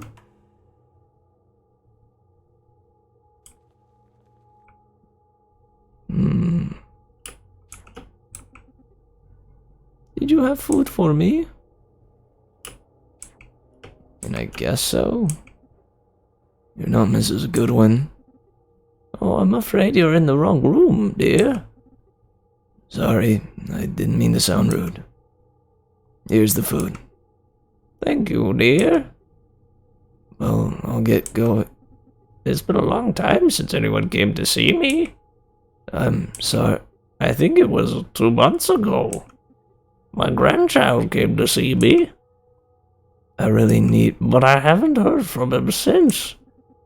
Though I believe he got married lately. That's nice to hear. With a girl. What was her name again? Was it Helen? I wouldn't know. No, I believe it was Helga. That's nice, but I'm of... Her father got his ankle broken. I wonder if he's alright now. I'm sure he is. Well, take care now. It has been awfully windy lately. Fall is going to come early this year. Yeah. I'm sorry, madam. I really need to get going now. Oh, there I go, rambling on again. I understand you must be going now. Please take this for listening to my nonsense. Thank you, madam. I wish you well. Heck yeah. Got a cowbell.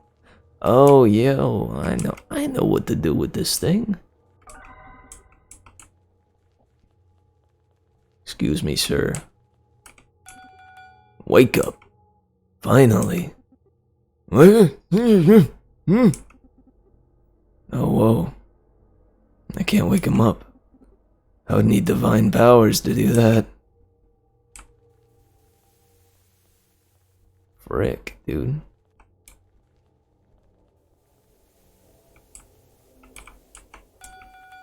Hey. Whoa, still no reaction. Wake up, old man. Oh man, he's focused.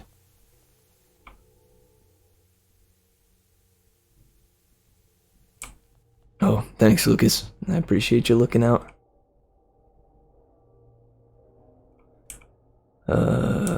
Okay. Back in here, maybe?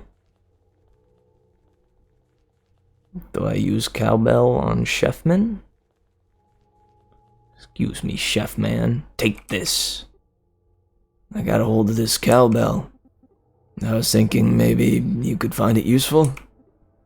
That's nice of you, but I already have a bell to call the staff. Thanks, though. No worries. Can I use it in here? Didn't think so. What about in here? Don't need to wash it. Okay. Cool beans.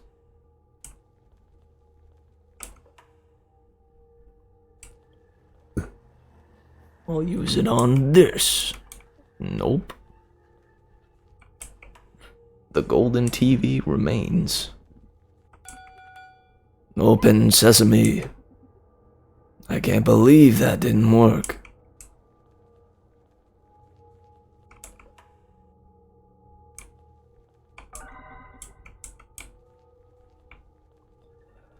Okay. So it's not to be used on what I thought it was. I'm assuming I don't need to go in there. I already walked all the way across and back.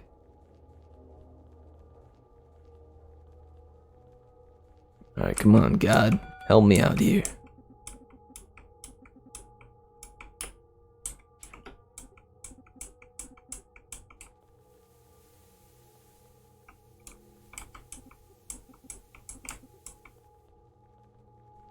Oh, yo. Service, please. Finally. I know. Listen, there's a door behind the bars. I think I left my wallet there. So... Uh-huh. That's a yes, I take it. Perfect. I suppose. I mean, did it actually work? What's up? Yeah, me too.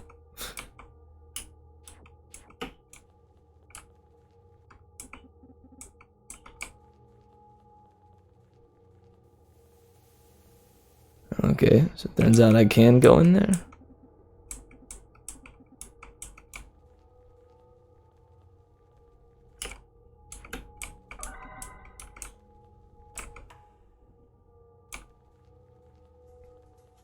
Hey, let's go.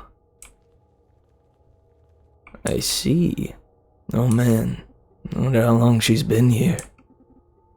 These people are treated like cattle. I don't think she needs the flower anymore. I'll take it to Mrs. Goodwin.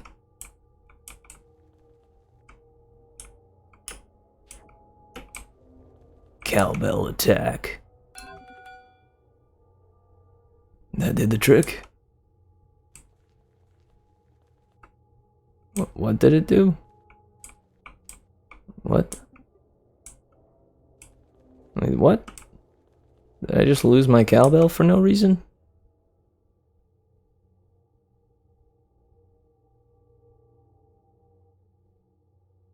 You lost your Rose subscription. Sorry, dude. Yeah, there's not too many roses out there. Speaking of flowers. Oh wait, maybe I bring the flower to the front desk lady?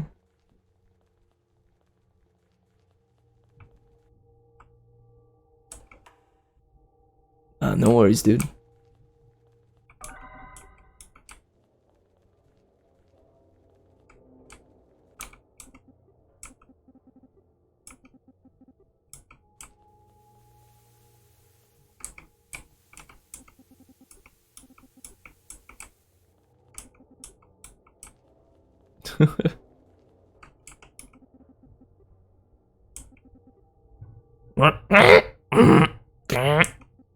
Oh, sorry. I thought you were Mrs. Goodwin.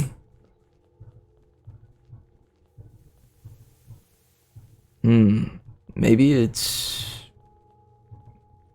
I don't even know. Can I give it to this lady? Hey lady, I have a flower. The flower is for Mrs. Goodwin. Do I go in here now? Alright, I'm doing it. Into the unknown. Okay, same thing. Nothing over there but the remnants of shredded people, I think. Yeesh.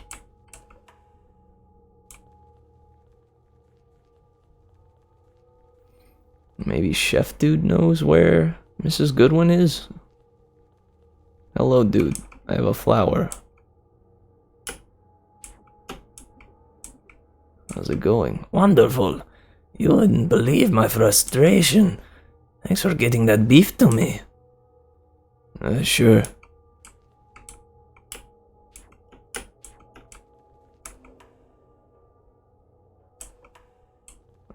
Maybe I wash the flower off? Wash the flower. Oh, put it in the toilet. No. How could that not be the answer? Give the flower to the golden TV. No. Okay. This is where I got the flower. Said that giving her the cowbell did something.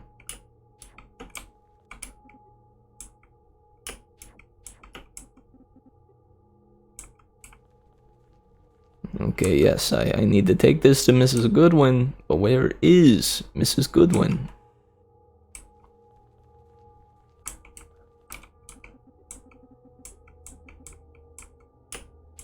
Still sleeping like a dead man. I mean, the only other place she could be is in there. Right? Reception lady. What do I do?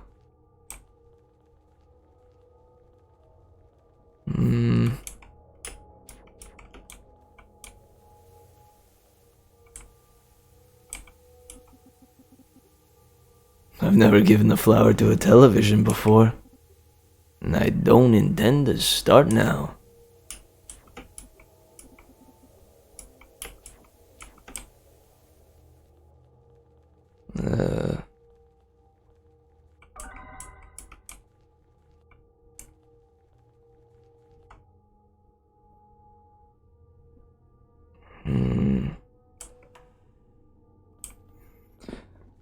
What can I do? Yeah, I did. He just goes, "Meh. Smell this flower. What a refreshing yet exciting scent." Still sleeping like a dead man. Yeah, no, I tried that too. But this is for Mrs. Goodwin. I don't have anything else. Alright, we're gonna pause for a moment.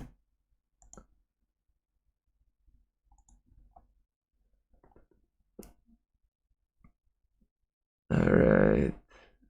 Electric Central.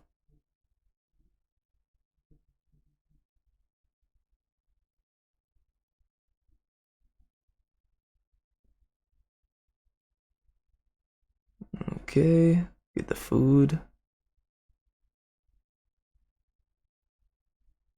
Give to the lady to get the cowbell.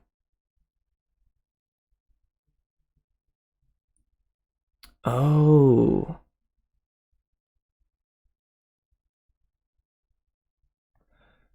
Well, okay. It appears that I actually missed something.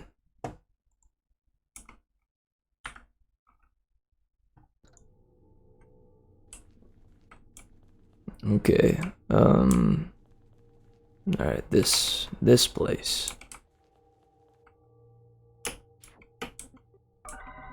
There we go.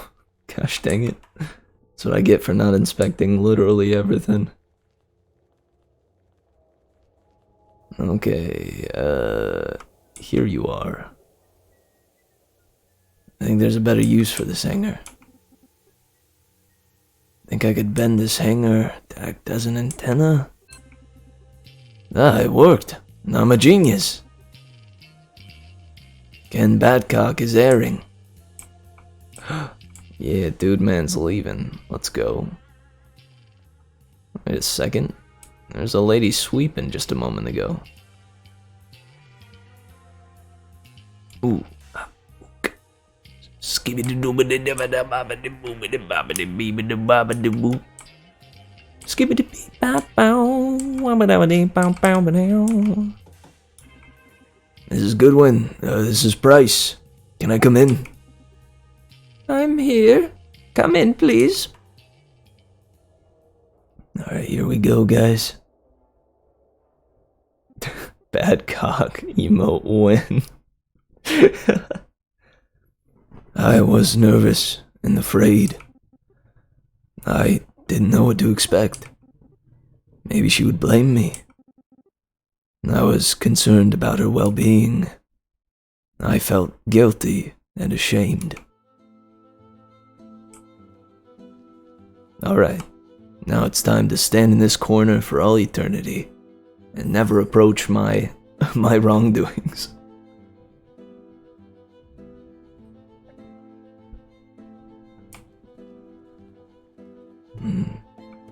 This music. I brought you a flower. How are you, Mrs. Goodwin? Oh, you shouldn't have. Thank you, dear. I'm delighted you came to see me. Of course, madame. I still feel horrible for taking over your home. I shouldn't have done that. Stop it, young man. You shouldn't blame yourself. Thank you, Mrs. Goodwin. That means a lot to me. But still, can I do something for you? Anything at all? No, I have no one. I just wanted to see a familiar face before I'm gone. Madame, you don't deserve this. I'm just spineless scallywag. But let me make this right. You could move to my place. I'll take care of you. It's not much, but anything beats this. Oh, you're such a polite young man. But I can't do that, dear. You have your own life and things to take care of. Me? I'm old. I won't be around for too long. Madame, don't say that. No, listen to me. Don't you blame yourself, young man. Besides, soon I will get to see my husband again. Madame, I will come to see you every week. You can always call me if you want to talk. Thank you. Aw. Dude. That's tender. I was so close. One more name. One last push. But something had changed. Something inside me tried to make me stop. I ignored that something. I didn't stop. Mr. Jones was the last name on my list. Oh boy. Is there any... Huh. The door seems to be ajar. Don't mind if I do.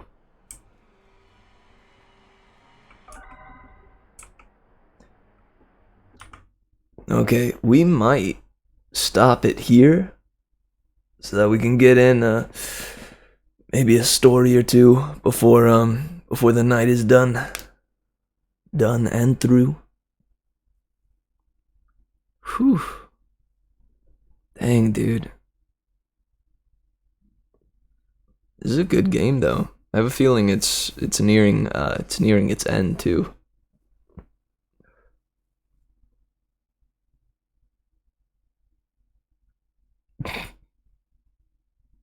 He did do that, didn't he? Yikes. Big yikes. Okay, let's jump over to this one. Quit out of the game. And that was the deluxe version, too. I don't know what the difference is. You know, deluxe versus non-deluxe. But regardless. So, the stories that I had prepared for tonight... Oh wait, first. There we go. Get that ambience back, baby. So the stories that I had prepared for tonight are from r/no sleep.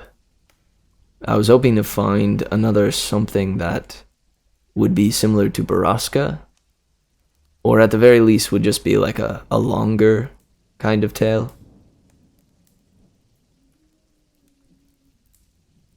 Oh, thank you, Lucas. Dude, I forgot to do that when I first started started playing Distraint. Thank you for that, dude.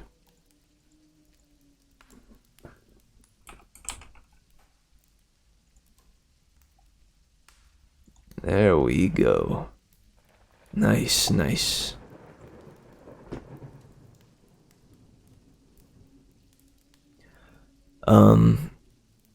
So there's a number of these that have multiple parts to them.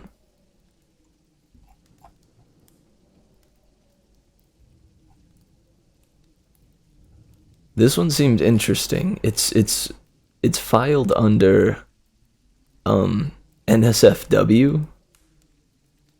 So as a as a precaution, guys, know that tonight is a night meant for scary, unsettling, and often disturbing stories. So if you are sensitive to any of such things, I suggest you go and find somebody else to watch for the night. Yeah, consider maybe watching Cookie X Pizza. He's a cool dude. But yeah, may as well start with this one.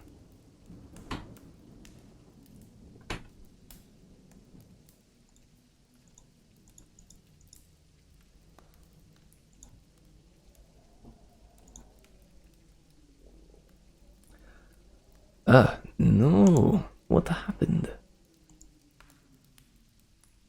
Okay, if it gets a little too dicey, I will switch to another story, but I'm curious.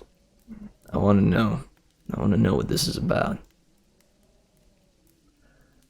So this is called The Prisoner of Griffin Drive. Posted by u/Dragonfly. 200 years ago, a young and foolish priest held an exorcism in the Grey House on Griffin Drive. He did it without the approval of the church and with little to no experience. He went about the house blessing the walls so that no evil could hide there, the floor so that no evil could tread there, the windows so that no evil could climb through, and the thresholds so that no evil could pass through ever again.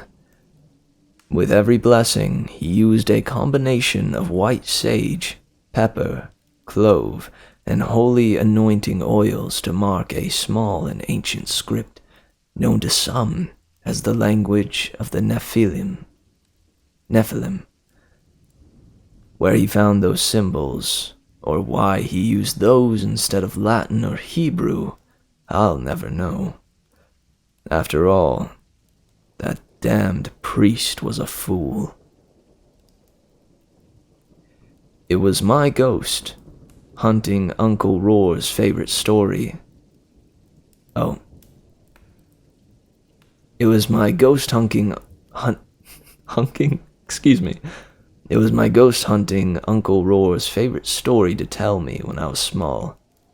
He told me how after the house was blessed, the priest performed an exorcism on the very possessed master of the house. It took 3 whole days to get the demon to name himself. Apollyon, the Destroyer, king of an army of locusts. He cast him from the man, but something went wrong. After the exorcism, the family was plagued by a nightmarish haunting. Eventually, they gave up and moved away. Under the safety of our blanket fort, with the ever-persistent protection of our story light, he regaled me with the curiously mysterious tale of the haunted Grey House of Griffin Drive. He was my best friend, and my solace from my mother's tumultuous relationships. I loved my Uncle Roar. He passed away in a freak accident right before my 16th birthday, and left me everything he owned. Rory, his namesake, was born 2 days later. With the chaos that followed the death of my beloved uncle and the birth of my sweet brother, his estate was quickly forgotten.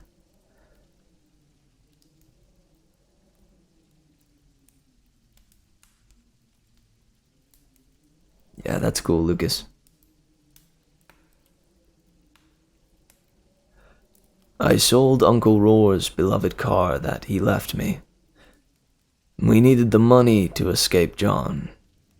In the process of clearing out old ghost hunting equipment, I found a worn old notebook titled Griffin Drive, and a manila folder with my name on it. The long and short of it, Uncle Roar had purchased the house on Griffin Drive to protect people from the nasty spirit inside. He had spent my childhood quietly preparing me for when I would be entrusted with the burden. My Uncle Rourke had also spent my childhood lying to me. In 1823, a family of 5 moved into the house. Only 2 survived. The father beat the mother nearly to death. The mother's last action was to bash in the skull of their middle child while his siblings watched. The house then remained mostly vacant for many years. Rumors of blood-curdling screams and missing people chased away any potential buyers for over a century and a half, until, in the early 2000s, a house flipper bought the house. They reported no hauntings nor nefarious acts during the entirety of the renovation. Until night, the last of the repairs were completed. One woman was found with a giant gaping wound. The police report said it resembled a giant bite, as if a massive cow-sized dog had grabbed the woman between the legs and bit down. She was nearly halved and bled out within seconds. One man's head was severed. The head was nowhere to be found. Another appeared to have been gutted. In fact, it appeared that he had gutted himself with a butter knife, and then wrapped his own intestines around another's throat and strangled the man to death. The bits and pieces of offal found throughout were all that was left of the other members of the house. Hey, what's up, Thareem? We just started this story. You missed out on the horror games, though. Gotta love offal. Yikes. A handful of years later, my Uncle Roar and his paranormal group held a session in the house. Only my uncle left alive. The house on Griffin Drive haunted him until his dying day. And now, armed with his book of notes on the cursed Grey House, I was willingly and knowingly moving my sweet little brother and myself into that house. We had nowhere else to go. You may think I'm crazy. Mostly, I'm just desperate. I'd rather face the evilest of paranormal beings than stay with the monster that calls himself my stepfather.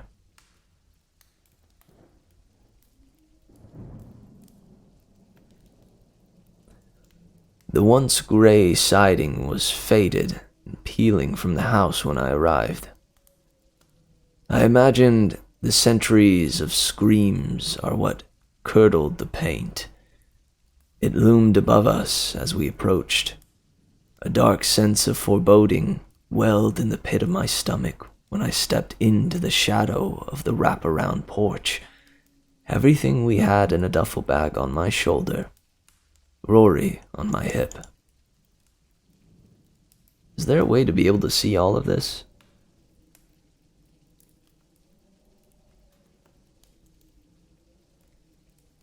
Going back and forth like this is not even close to ideal. Yeah, what is up with this? Can I, excuse me?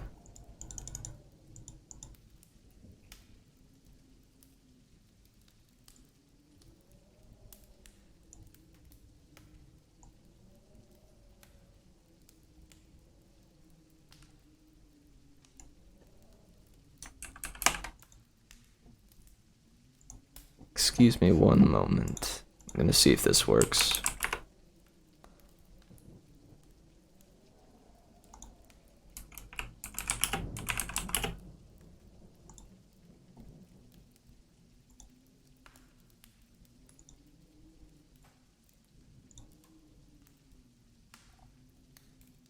Nice, okay. This is much better.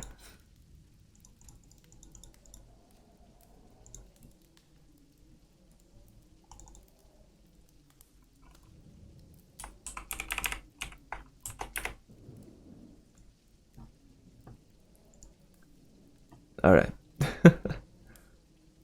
We'll work with this.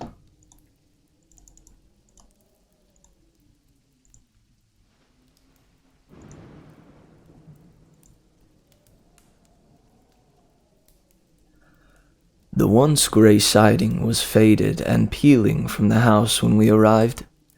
I imagine the centuries of screams are what curdled the paint. It loomed above us as we approached. A dark sense of foreboding welled in the pit of my stomach when I stepped into the shadow of the wraparound porch. Everything we had in a duffel bag. Rory on my hip. I raised my fist and shakily knocked on the door. Of course there was no reply. It's just a house. A murderous house with a lineage of death. The key glided into the lock, freeing the bolt with a metallic click. The door moaned as it slowly swung inward. An old piece of police tape fluttered free from its prison in the jamb.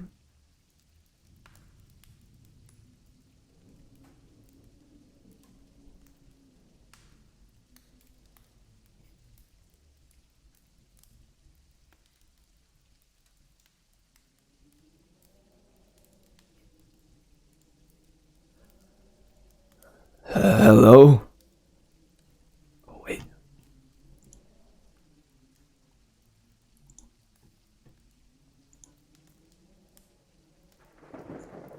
Hello?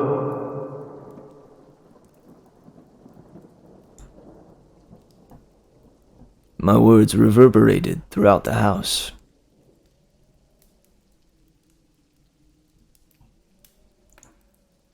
I know you're here. I'm sorry to intrude, but we have nowhere else to go. I shifted Rory on my hip, giving him a little bounce, while he sucked on his fingers and peered into the house. He was getting big and heavy fast. Hopefully, he was too young to remember the horrors we survived at John's hands. I choked on my fear and swallowed the bile that rose in my throat. The swelling in my eye had gone down, leaving an ugly purple and green bruise. The place between my legs was still sore and tender. I tried not to think about it and stepped into the house.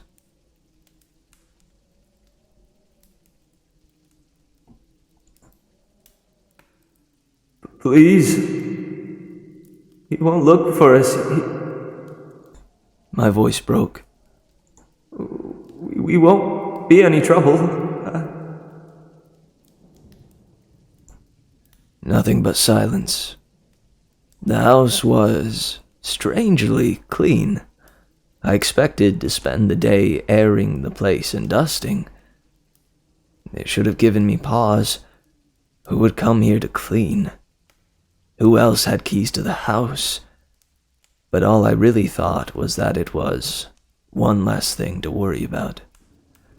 Rory spittle dripping down his chin, stared at the ceiling.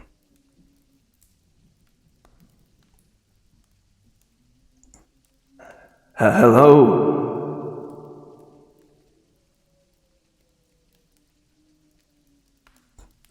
Since I got no reply, I decided to take it as permission.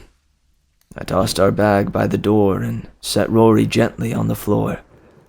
After closing and locking the door, I leaned against it. Sliding down, I pulled my knees to my chest and buried my face in my arms. Don't cry. Don't cry. Don't cry. I could feel a sob trying its best to force its way out of me. Wiping my face on my sleeve, I caught movement out of the corner of my eye. Rory, peering upwards, was holding both of his chubby little baby hands up at the ceiling and bouncing on his diapered butt, like he did when he wanted to be picked up.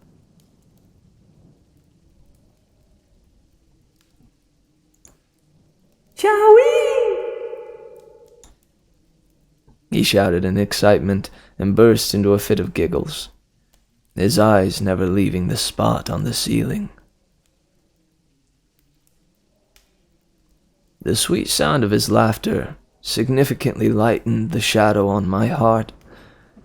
I had to stay strong for him. The money we had gotten from the car would last us a few months if we used it sparingly. Hopefully, I could find a job before we ran out. The next few days passed most uneventfully. I was still on edge, waiting for the being to make its presence known. Rory mostly kept himself busy by baby talking to Chowie, aka the ceiling. His babbles and happy giggles did wonders for my soul.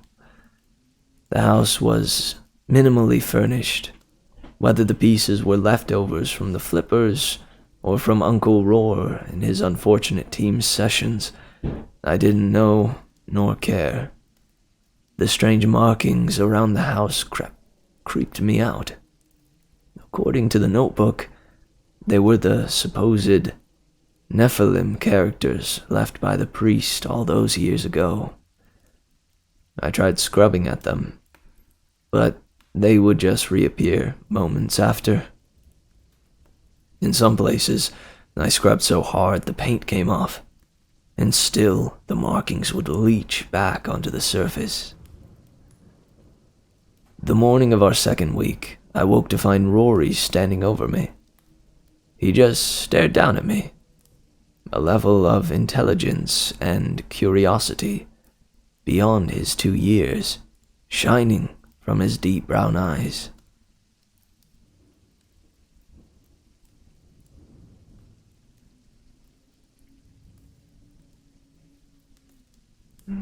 Hungry? He smiled a toothy grin at me. Since we had no booster seat, we'd been eating on the floor. This particular morning, little Rory toddled to a small table in the kitchen and struggled to pull out his chair, or a chair. "Oh, want to sit at the big boy table today?" He nodded. It should have struck me as odd that my 2-year-old little brother was no longer constantly sucking on his fingers, and suddenly wanted to sit at a table he'd barely been able to see above, let alone eat at. Nonetheless, I sat his bowl of dry Cheerios in front of him and made sure his sippy cup of milk was within his reach. He looked frustrated.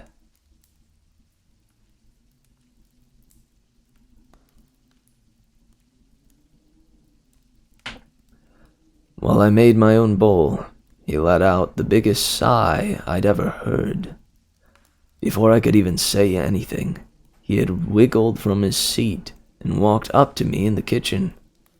He stared impatiently before scrunching up his face and sighing again.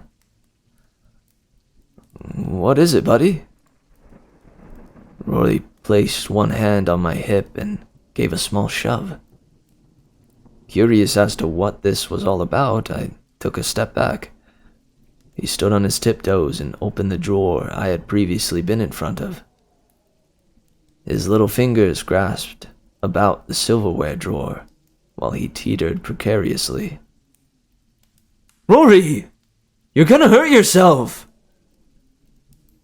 If toddlers can give dirty looks, this one was just plain filthy.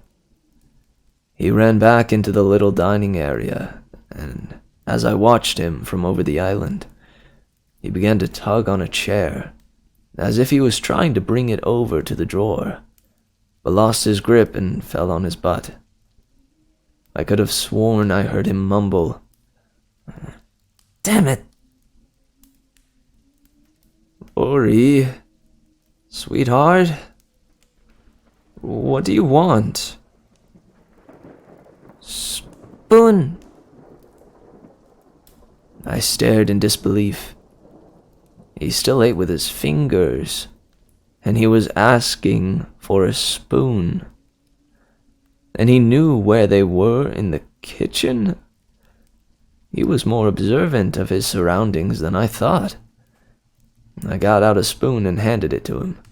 He climbed up into his chair and fussed with his sippy cup, finally opening it and dumping the milk into his bowl. Now content, he began to eat his cereal as if all this was normal. With a spoon.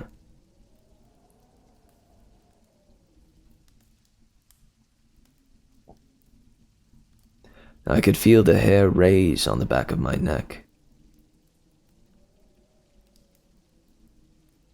"Rory, what's my name?"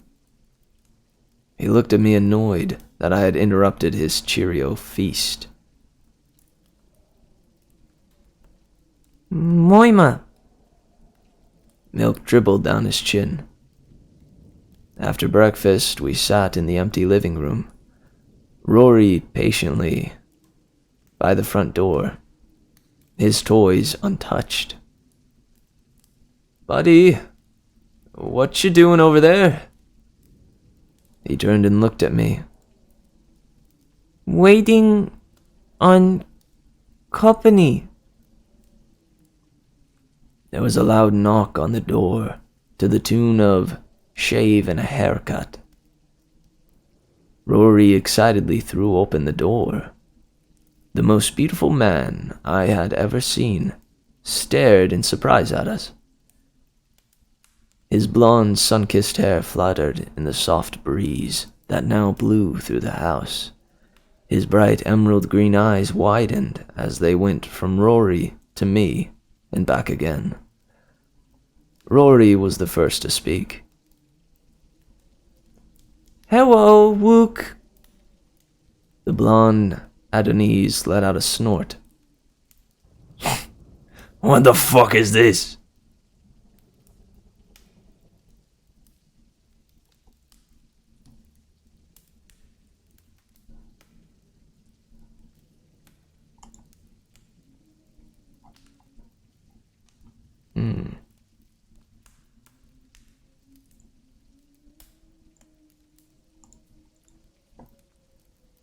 Part 2.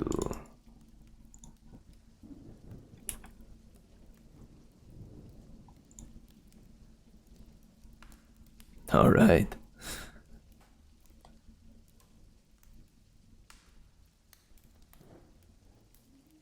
Wait, what thing behind the chat? Is there something behind the chat? Oh. Oh, you mean him. Just don't look him in the eyes. Don't look him in the eyes. Okay? Okay. Good stuff. Time to keep reading. Yeah, don't look him in the eyes. Do not look him in the eyes.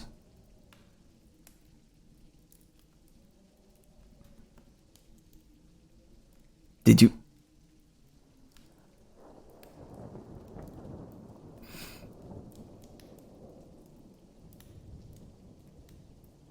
We're fucked.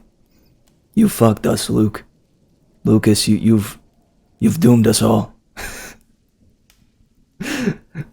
No, I'm just kidding. Yeah, he's, I don't know. He's just a little goober. Don't worry about him. Time to keep reading.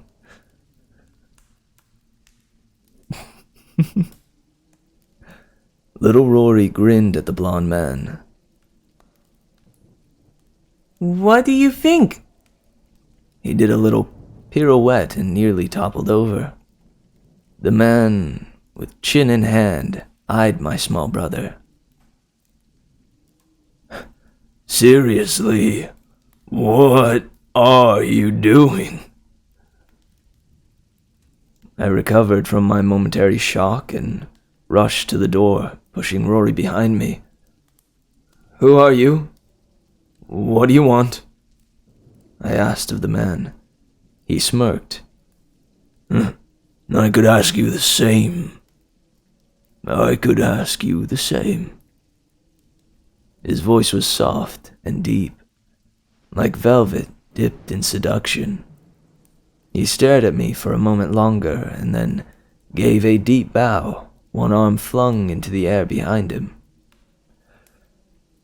You may call me Luke. Rory struggled away from my grasp. And just what, may I ask, are you doing in this house?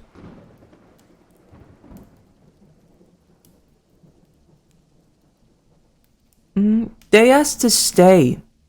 I thought it would be fun, Rory explained.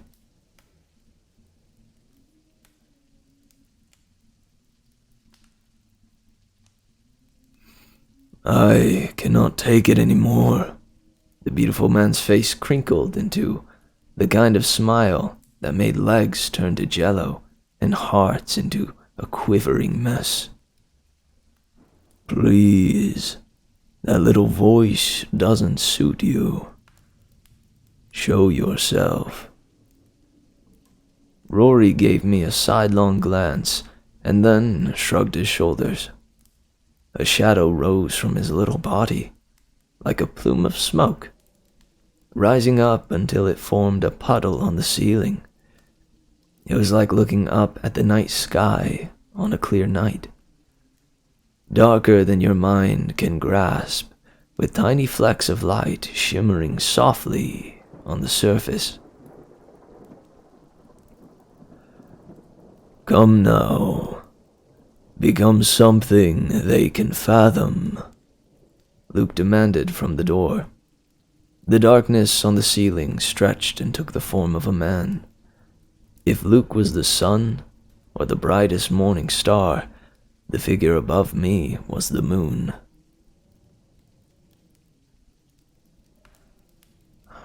Chowie!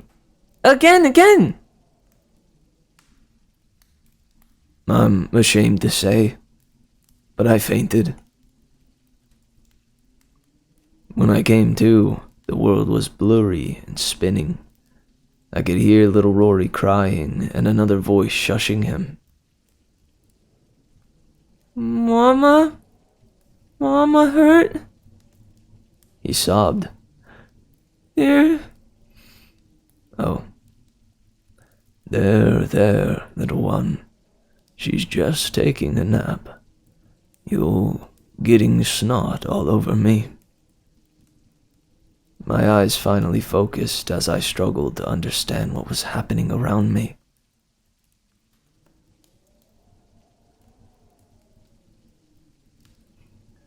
I think she's finally coming to. A gravelly voice came from above me. Above me? Recollection shot through me like lightning. There was a man looking down at me. From the ceiling, he was just laying there, hands behind his head, ankles crossed, pale skin, eyes black as night, and a wicked grin. I bolted up and nearly puked as the world swam around me. Careful, girl. You fell pretty hard. Rory pushed himself from Luke's lap on the porch and ran to me. As I clutched him to myself, little Rory pointed up at the ceiling. Mama, see Charlie? Luke sighed from the door. Excuse me for being blunt, but while you try to comprehend what's going on, he gestured to the being above me, and I have business to attend to. Private business. So if you could find yourself in another room, that would be great. I didn't know what to do, so I took Rory to the kitchen. Maybe it was shock or the concussion, but I found myself making 4 servings of lunch. Meanwhile, I could barely hear the 2 men talking back and forth. The only words I could discern were Penemu and Amezarak. I only knew those words because I had seen them in my uncle's notebook. They were Nephilim. According to legend, Amezarak taught spells and herb magics. Penemu taught man the art of writing with ink and paper. Who was Luke, and why was he talking to the being on the ceiling?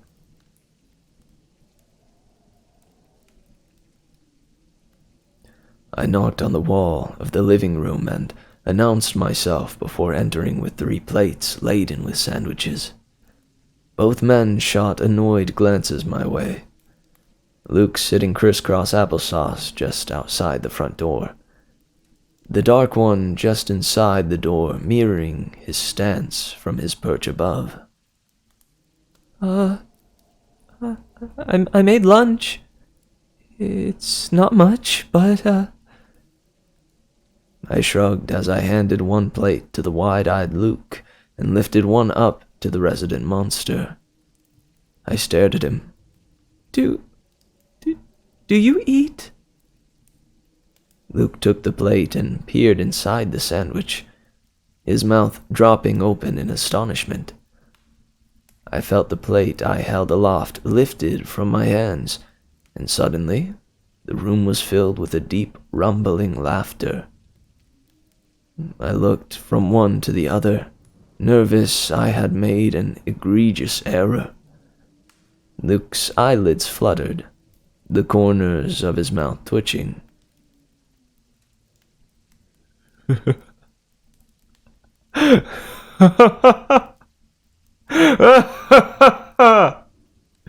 You!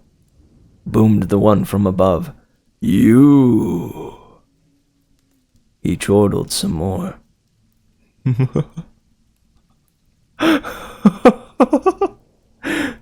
You would serve us peanut butter and jelly. Well, I'm sorry. I was fresh out of the blood of my enemies. I yelled back, instantly both embarrassed and afraid. It's all we have. Unless you want more Cheerios. Shall we? Funny? Rory already had peanut butter and sticky jelly all over his face. It's... Luke wiped a tear from the corner of his eye, suppressing his laughter. It's fine. It's really fine. You can come into the house, you know, I said shyly. Well, it would be more convenient. I can no more enter the house than he can leave it. That stopped me in my tracks. I found my eyes drifting to the markings on the threshold and walls. Yes, those. Suddenly, my offer of peanut butter and jelly seemed ludicrous. Those markings, the one placed there so long ago to keep evil from entering the house, were keeping the beautiful man on my porch from crossing the threshold. That meant that he was like the terrible thing on the ceiling. That thing that had possessed little Rory just that morning, and I had served them both fat PB&Js. So, The Dark One said around a mouthful of thick peanut butter. Your name is Mama? Miora, I corrected. Luke cleared his throat. And this little one is Rory? Yes. What does Chowie mean? Oh, What does Chowie mean? asked the black-eyed man. Oh, I think he's calling you Charlie. Charlie. Well, that's a new one. Chowie! Chowie! Rory butt-bounced, reaching for Charlie. My turn! Even though I was determined not to show these demons my fear, my voice shook. What are you? What are you doing here? Why don't you leave? What have you done to Rory? Please don't hurt us. Whoa, whoa, whoa. Luke held up his palm, stopping my barrage of anxious word vomit. Charlie cleared his throat and held the plate down to me clean of any crumbs, though I imagine they had probably fallen off or were sprinkled over me and the floor.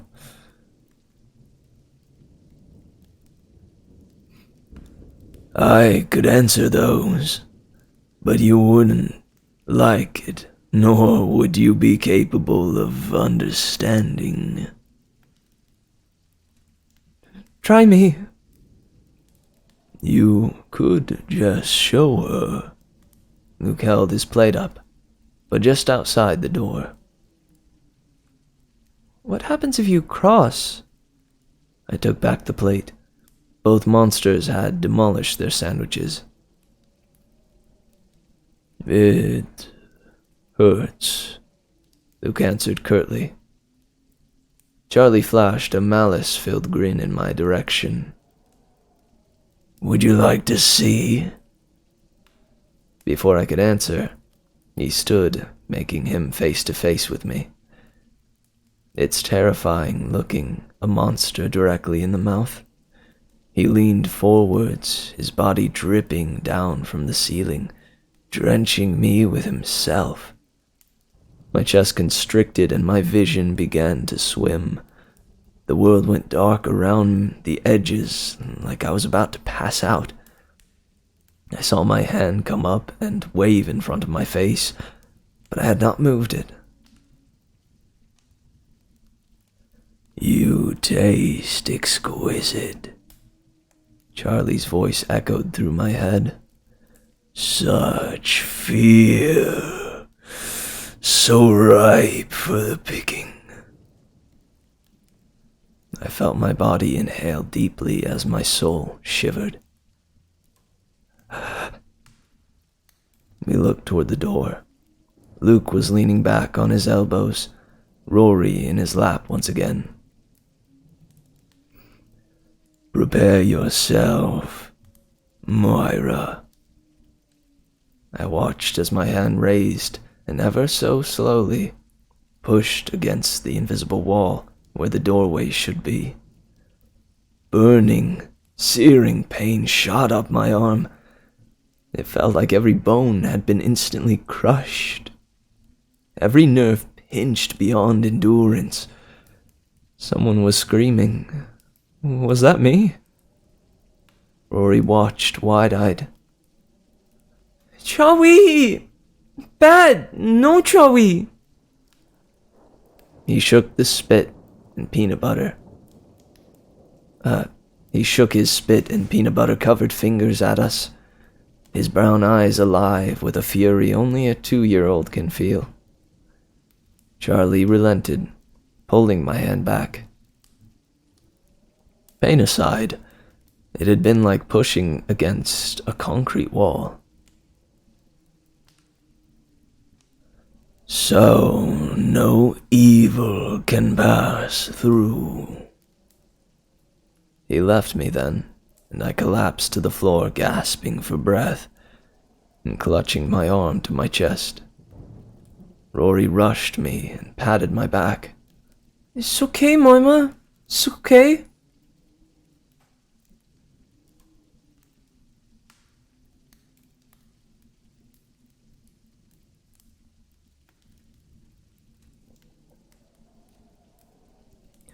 After I'd put down Rory to bed that evening, I went in search of Charlie. I know who you really are. I tried on my biggest adult-sounding voice. Oh? He was still languishing on the ceiling. Why don't you come down from there? Looking up at you all the time hurts my neck. No evil may tread there.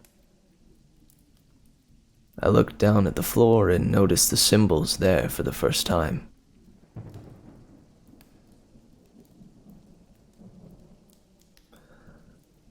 So, tell me, Mora. Who am I? I mustered up the remainder of my courage. Sassing a monster demon took a lot of energy. Apollyon. He raised one perfectly shaped eyebrow and snorted at me.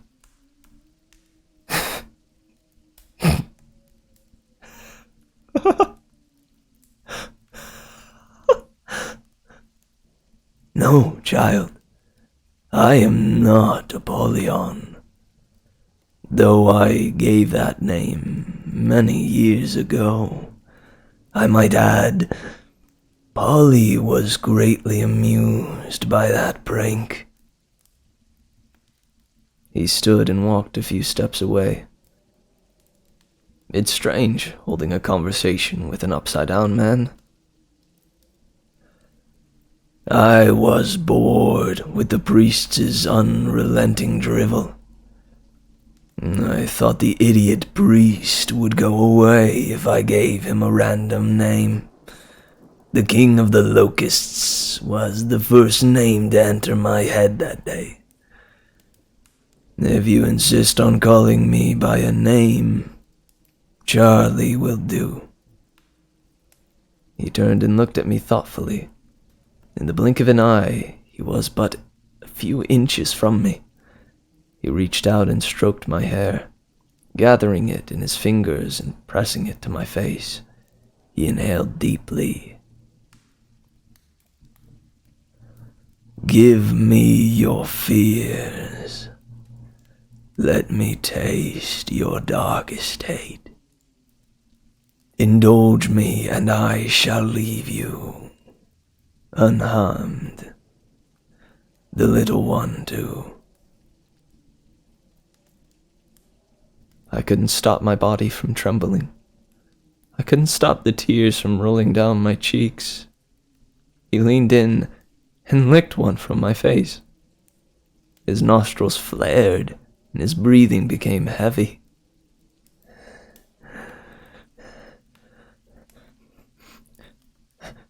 Do you promise? You would trust me? Oh. Do you promise? You would trust me. Do I have a choice? He chuckled, my hair sliding out of his grasp.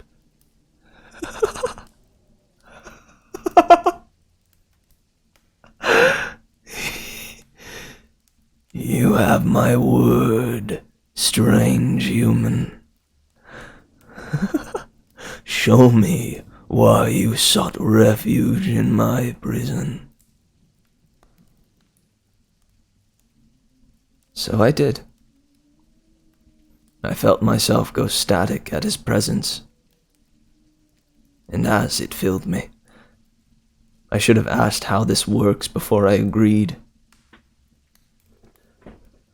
Think on the things that make you quake, your darkest moments. My mind instantly flashed to the night John came to my room. What sort of monster do you take me for? I do not wish to taste that. It is foul and rancid. I felt a small twinge of relief that I could tuck that raw memory away for when I could deal with it. Instead, I thought of the beatings and all the yelling John doled out since Mother's death. No, silly girl. That is not fear, that is rage. I thought for a moment, trying to think of a time I felt true fear. The thought of John finding us sent bile boiling up in my throat. Yes, that is it. More. For whatever reason, I still blame my not quite clear thoughts due to the concussion I gave myself. But I could think of no more. Charlie became angry. I felt like I was burning from the inside out. Then I shall show you fear. My body felt heavy and liquid, like I was being pulled down through the floor. The house shifted about me. Suddenly, there was furniture and people. I could hear laughter and echoes of conversation. Perhaps you've heard of the people that purchased this house to modernize it. Let me show you the truth of it. I left them alone when they came because they planned to renovate.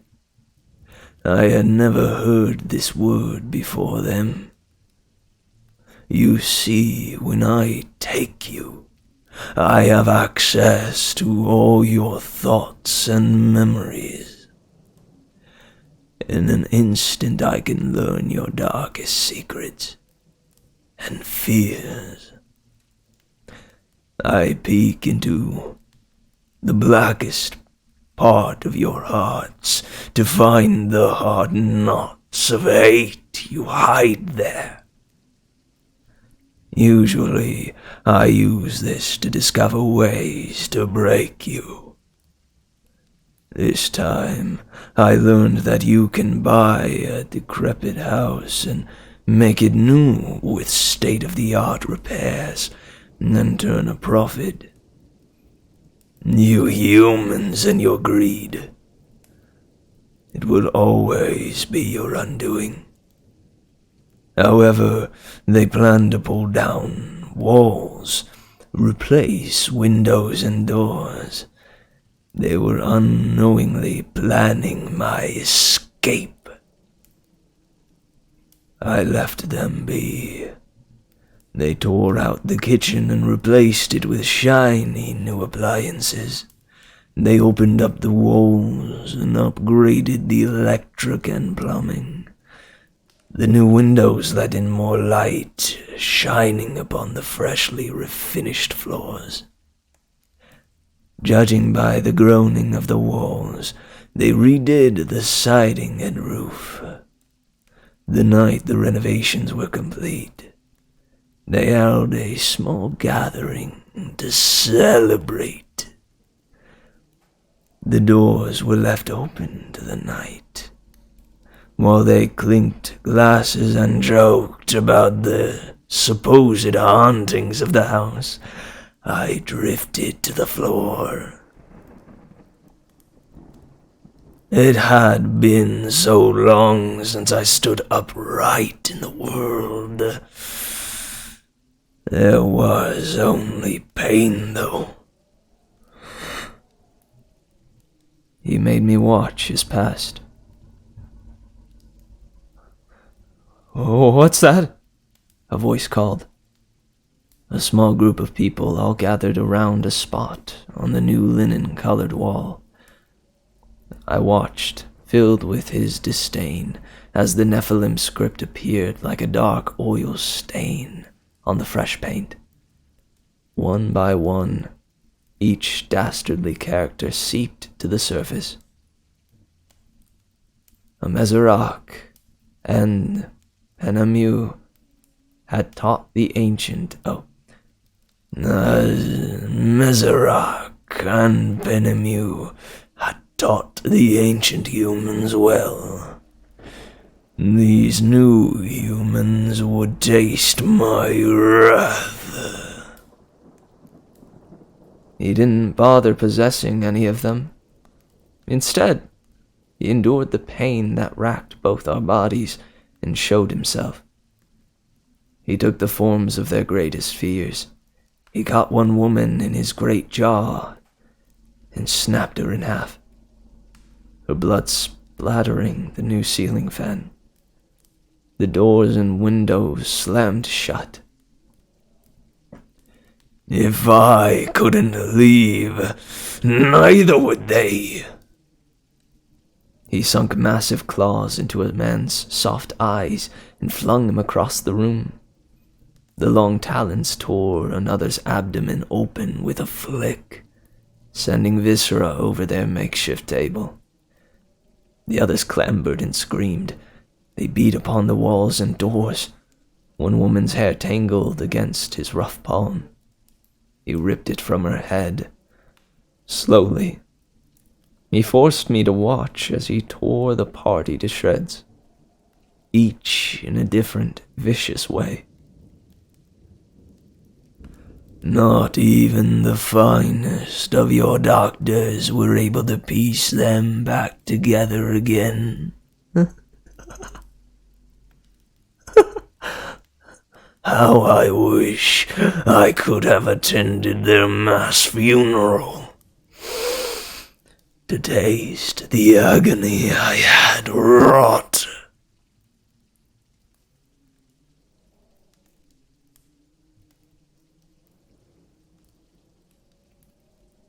He sluggishly pulled himself from my body. I dropped to the floor and sobbed. I had also pissed myself. You will live, girl. I have hungered so long for a fix.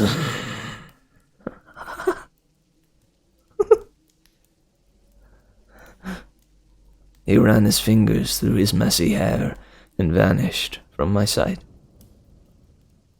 I was left, a puddle on the floor, shivering from the trauma. I only thought, when would he need more?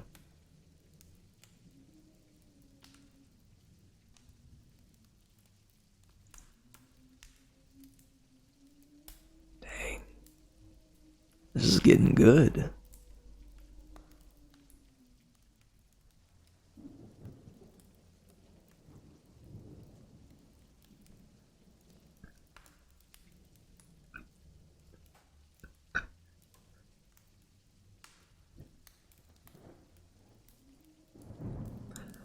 I woke that morning to Rory delightedly screeching, "Again! Again!"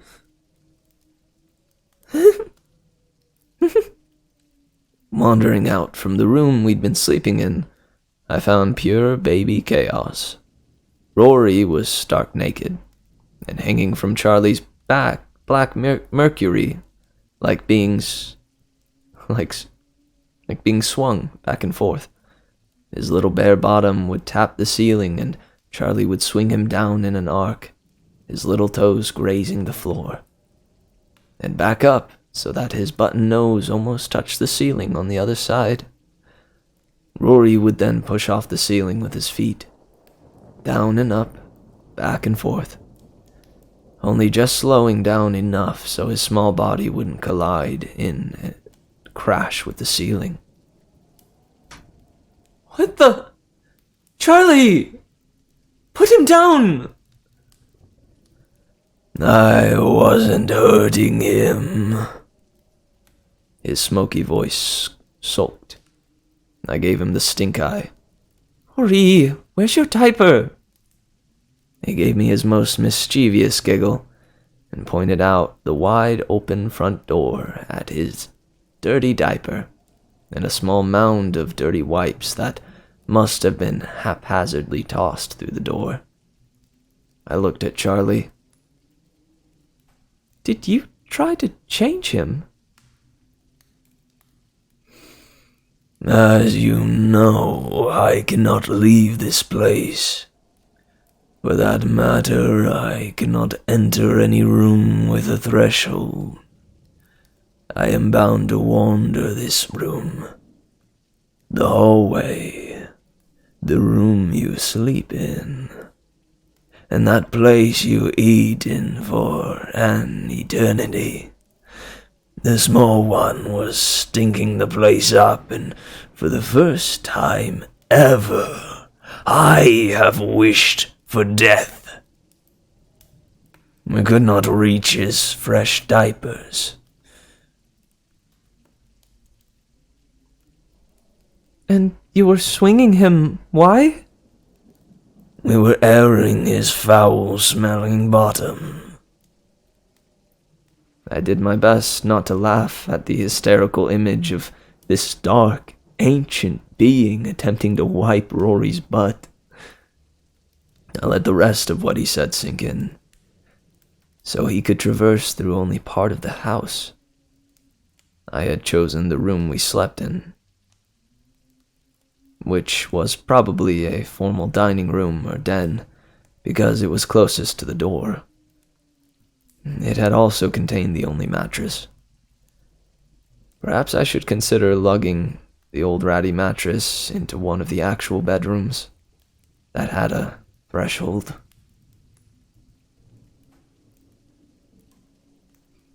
After a quick breakfast, Rory stripped off his clothes again and ran through the house giggling. I wanted to walk to town to get groceries, so I didn't have time for his nudist proclivities. I guesstimated that it would take at least an hour to walk to the nearest store. Rory continued to streak through the house. Charlie was still sulking on the bottom of his blob form. Stop him! Charlie, he's just a kid. No! He morphed into his human form and pointed. Stop him! Rory was at the end of the hall, struggling. Oh, no. He morphed into his human form and pointed. Stop him! Rory was at the end of the hall, struggling with a closet door I had been unable to open. I figured the old house had shifted, warping the door frame, permanently shutting the door. He can't get it open. It's just a closet. The door swung open, with a creaking, screeching moan, revealing a set of stairs, which Rory quickly crawled up, giggling and laughing. I took toward Charlie, who was scowling and stomping across the ceiling towards the door, mumbling to himself. My curiosity outweighed my fear as I ran beneath him. On each stair was a long line of inscribed Nephilim script. Looking up from the bottom of the stairs, I could see sunshine spilling through a window set in a soft cream-colored wall. That's where they hid from me, Charlie grumbled. It was a room. A beautiful, sunshine-filled room with a huge closet and a massive bath. The flippers must have set this space up as a master suite. I'd figured those windows had led to an attic, so I never went searching. If the living room housed a demon, I hadn't wanted to know what lived above. Around the topmost part of the wall, the outermost edge of the floor, and on all the rafters, ran strings of the archaic script. I caught my naked baby brother and brought him back down the stairs. Charlie eyed us suspiciously. It's just a room, Charlie. I thought Rory was going to get hurt. He harumphed at me and went back to sulking. I would definitely be dragging the mattress and our stuff up there that night. It took us 2 hours to get into town. Rory decided he wanted to be ornery because he couldn't stay at home with Charlie. Maybe what should have been a quick trek into an arduous journey. Or made what should have been a quick trek into an arduous journey. People stared at us with wide eyes full of fear and concern. When I brought a little red wagon at the local toy store, no one would look me in the eye, though I could hear them all whispering behind my back. The entire time we were in the small grocery, people would deliberately go down different aisles, or turn around and back out if we appeared. It didn't look like we'd be making any friends here anytime soon. When we got to the checkout, it seemed like all but one cashier and bagger had decided to go on break. While the older lady rang out our purchases, I watched her gaze shift from me to Rory and back again. "Oh, dang it!" she exclaimed. "I can't take it anymore. You see, Earl said he saw Cliff driving y'all to that damned house." "Judy, shush," mumbled the bagger. "No, I will not shush. They're just kids. And look at her. Circles under her eyes are darker than a new moon night. I'll be damned if I let that house—" "Ma'am," I interrupted, "it's really okay. I know about the house." "What the hell you want to live there for?" "Oh, what the hell you want to live there for?" The bagger shouted more loudly than he meant to, judging by the red hue his cheeks took. "We don't have anywhere else to go. And that house is safer than the one with my stepfather in it." There was a mass intake of breath in gasp form from all the hidden eavesdroppers. Judy, the kind-hearted cashier, with eyes full of tears, grasped at my hand. "Oh, darling," she stuttered. "It's okay. We're all right. And we're safe for the most part." A giant hand clamped onto my shoulder, and I was roughly spun around by a grizzly of a man. "No, you ain't safe. The devil's in that house. No, you ain't safe. The devil's in that house." As I stared into the eyes of the man, I tried to decide which would be easier, to tell him that Charlie and I had come to an agreement, or to lie. The cross Judy was now fingering around her neck made the choice easier. I lied. "Sir, I prayed and prayed for help with my stepfather, and God told me he cleansed the house and sent us there. He said we'd be safe. It's just a creepy old house now." Judy put one hand in the air, looked toward the sky, and uttered a soft, "Hallelujah."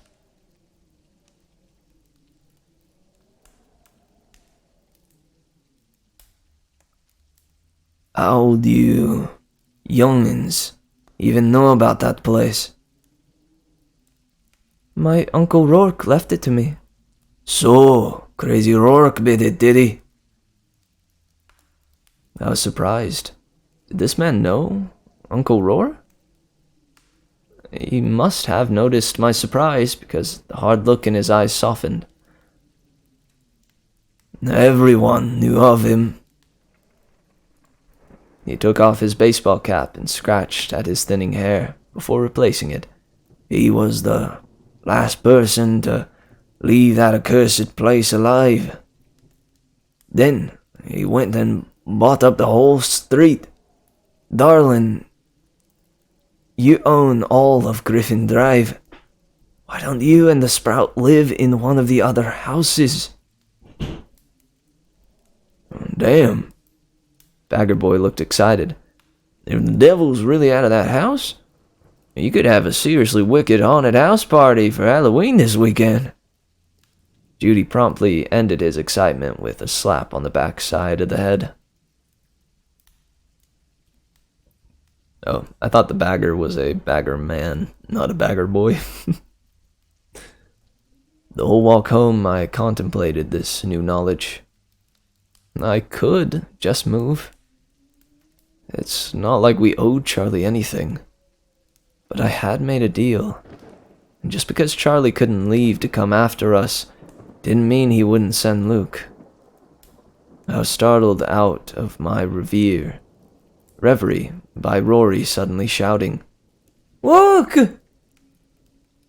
I had never actually stood so close to him before. Out in the bright sun, his beauty was even more breathtaking. Luke! Where in the hell did you come from? Luke! Luke! Luke! Up! Rory stretched his arms up to him. Luke pointedly ignored him as he stared at my face.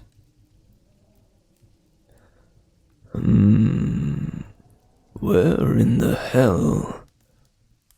Some say a well-fortified cell. Others say a throne. He shrugged and then eyed me.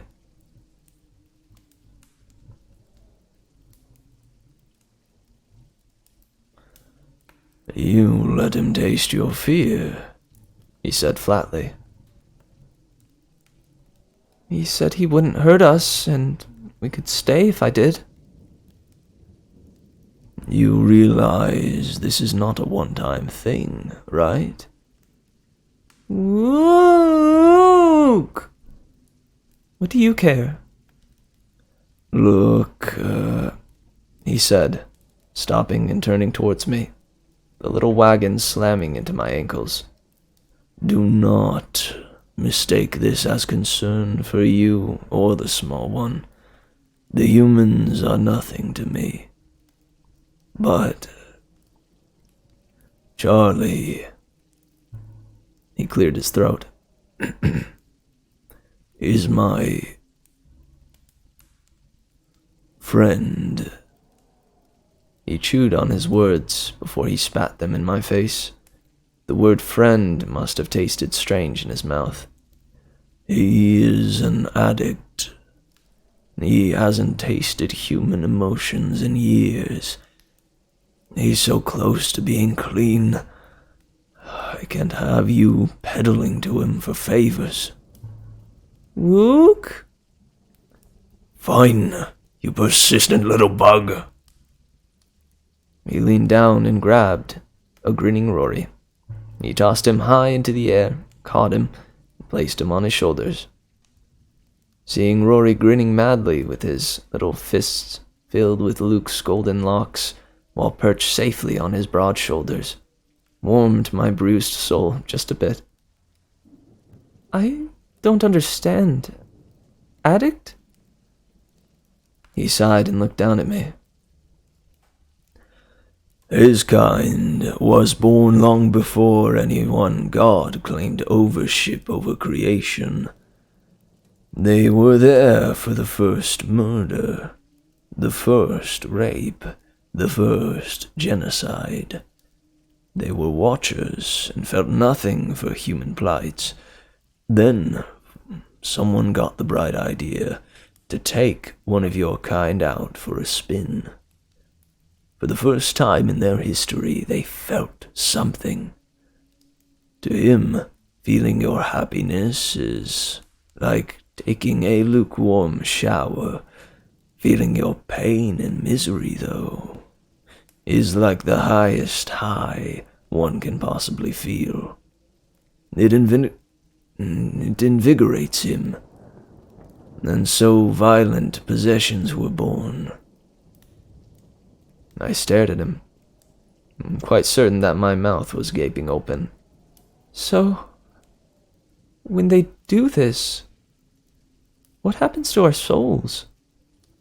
If he takes too much, will my soul disappear? He chuckled. You watch too many movies. They don't want or need your souls. Those some collect them as trophies. Little sparkly trinkets to show off and brag about.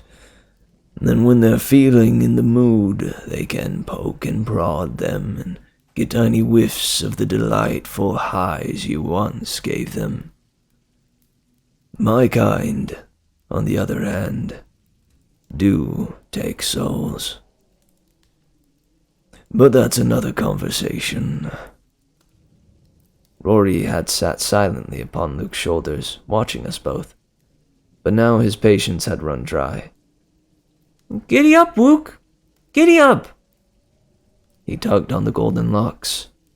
Not so hard, Bug.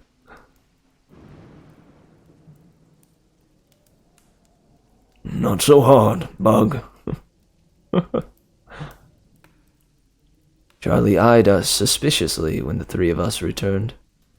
Luke stopped and put Rory down at the door. What are you three doing together? Have you been sulking all day? I asked him. No, I've been brooding. Luke rolled his eyes from the porch. I pulled the groceries into the kitchen and began putting them away. I had been unsure if Charlie and Luke needed or wanted to eat with me and Rory. But I had bought extra just in case. I set out some steaks and eggs and began making lunch. I figured I needed to make up for the peanut butter and jelly I had offered them before. I was trying to sift through all the information I had learned that day when an idea came to me. I knew from previous experience that Charlie could go into the little nook where the table was, and just past the table were 2 French doors leading on to the back porch. I threw both doors open and set one chair outside before shoving and scooting the table halfway out the door. But when I was done, the table could now be the bridge between the 2 men. They could both sit and talk to each other. We could have our meal as a nice, happy... I didn't finish that thought. When the food was ready, I had them all sit at the table. Charlie on one end facing Luke on the other. Rory and I sat side by side. Charlie and Luke stared at each other for a long, quiet minute. I haven't seen you right side up in 200 odd years? Luke asked of Charlie. Charlie shrugged and looked down at his steak. Why are you being nice? I thought you were mad at me. I cleared my throat to answer, but he suddenly looked up in a rage. He glared down at Luke, and his hand whipped out and touched my face. I felt his fingers melt into me. Before I could pull myself away, he had ripped his hand back.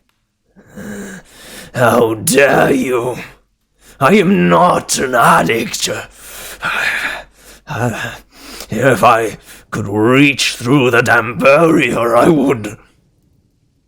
She should know. If you're going to feed your addiction, using her, she had a right. Charlie gripped the edge of the table, his knuckles going white, and looked at me.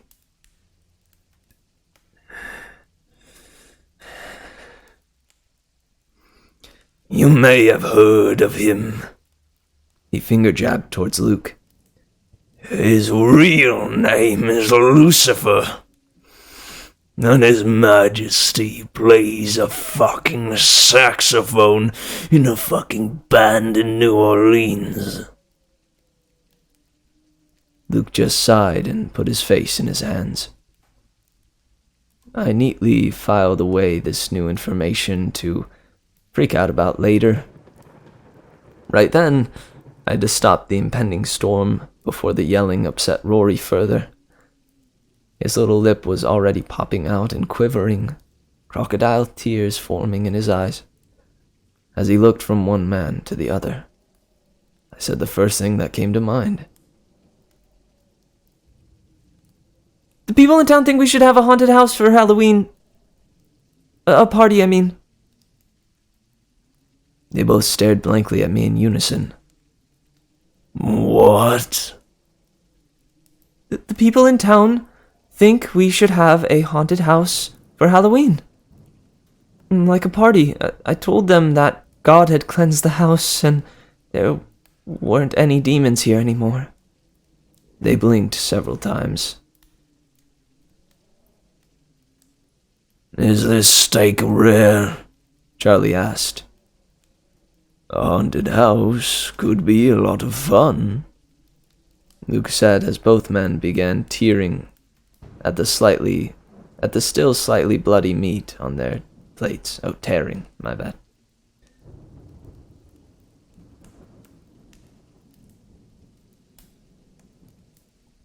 Phew. Shoot, dude. Oh, man. We might have to wait. Is this 5 parts? Yeah. Alright, guys. We're gonna pick up here next Saturday.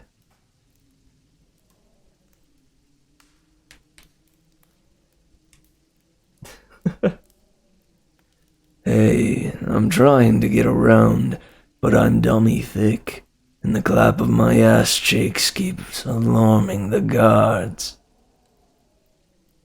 Classic line.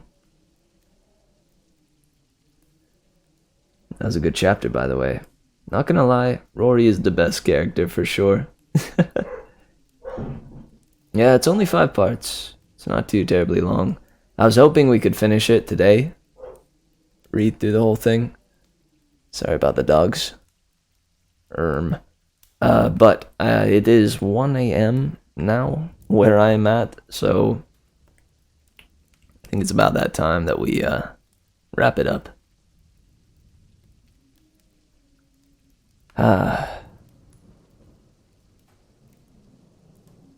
Yeah, dude. Well, I mean, he's 2 years old. Most of what 2-year-olds experience is either love or fear. I think that's what it is. Or like love or hate. I think that's what it is. So he gets angry or he just gets really joyful, but I feel like 2-year-olds don't get scared too often. Especially not Rory. Yeah, dude, it's late. Boy. Oh man, yeah, dude, I'm already yawning. But heck, this was a really fun time. I'm livid that we were able to meet the sub goal. It's incredible. We made it to 50 subs. Which, yeah, dude, the support means so much to me, guys, and thank you so much. I hope that tonight was enjoyable and that the gaming tonight was some solid gaming. And I think we'll probably continue Disdain next week as well. Finish up that game and then finish up The Prisoner of Griffin Drive. I think The Prisoner of Griffin Drive is a part of a bigger series. No, Death Agreement is. I think. Yeah. Yeah, this is another one. This is the one that we'll be going through after The Prisoner. Prisoner of Griffin Drive. It's a it goes by All in Good Time. And it's a kind of whole like universe. It's like a series of short stories all set in like in the same world, or they're based off of each other. Apparently Death Agreement is one of the best. I'm excited to get to that one. Kind of pick through them and go through the lot of them. Go through the lot of them. We'll read them all up and it'll be a real good time.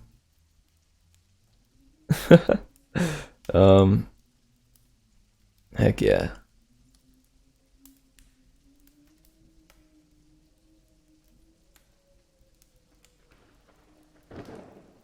Yeah, dude, there's a lot of good stuff on this r/no sleep.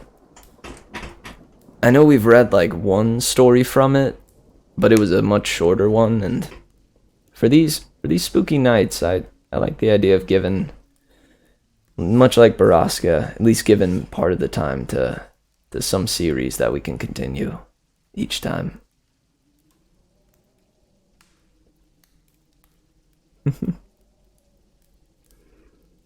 Well, okie dokes, guys. I love y'all bunches.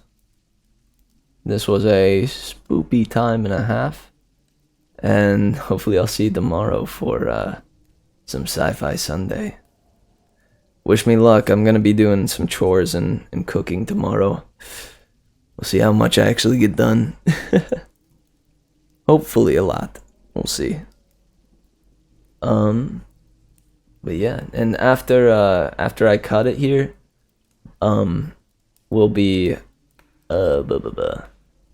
there. I'll be hosting Cookie's channel. We did that last night, so if you liked what you saw last night, definitely stick around and hang out and chill with Cookie for a little bit. He's a good dude. Thanks everybody for again all the support, and I don't know, maybe I could definitely use some help figuring out what might be another good stretch goal. Since we hit the 50 subscribers, I'd even think about like just doing like get to 25 more, like go to 75 or something. Or I might make it the 100 marker, but if I make it the 100 marker, I'll want to do something real big. But yeah, I got a song in the works and working on the Percy Jackson, The Lightning Thief movie review, which should be coming out once we're done with the final Percy book. Heck yeah. I don't know. I just wanted to give you a little taste of things to come. Definitely, man. Honestly, it blew me out of the water that I even made it to 50. That's so freaking cool. Heck yeah, dude.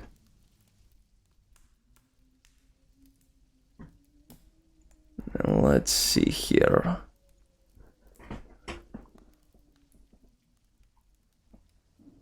What should I do for the outro music on this one?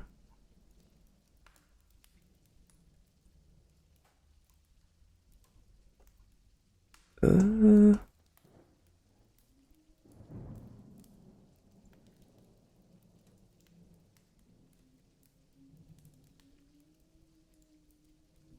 know. I think I'll play the instrumental version of the intro. Alright, cool beans. Again, love you all bunches, and yeah, hope you enjoyed the night as much as I did. be sure to take the malice that we curdled tonight and take it with you to bed and make it last until the morrow and all that jazz. And I pray your nightmares don't spook you too much. Alright, much love, guys. I'll catch you tomorrow.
Gives me the willies every time I think of it.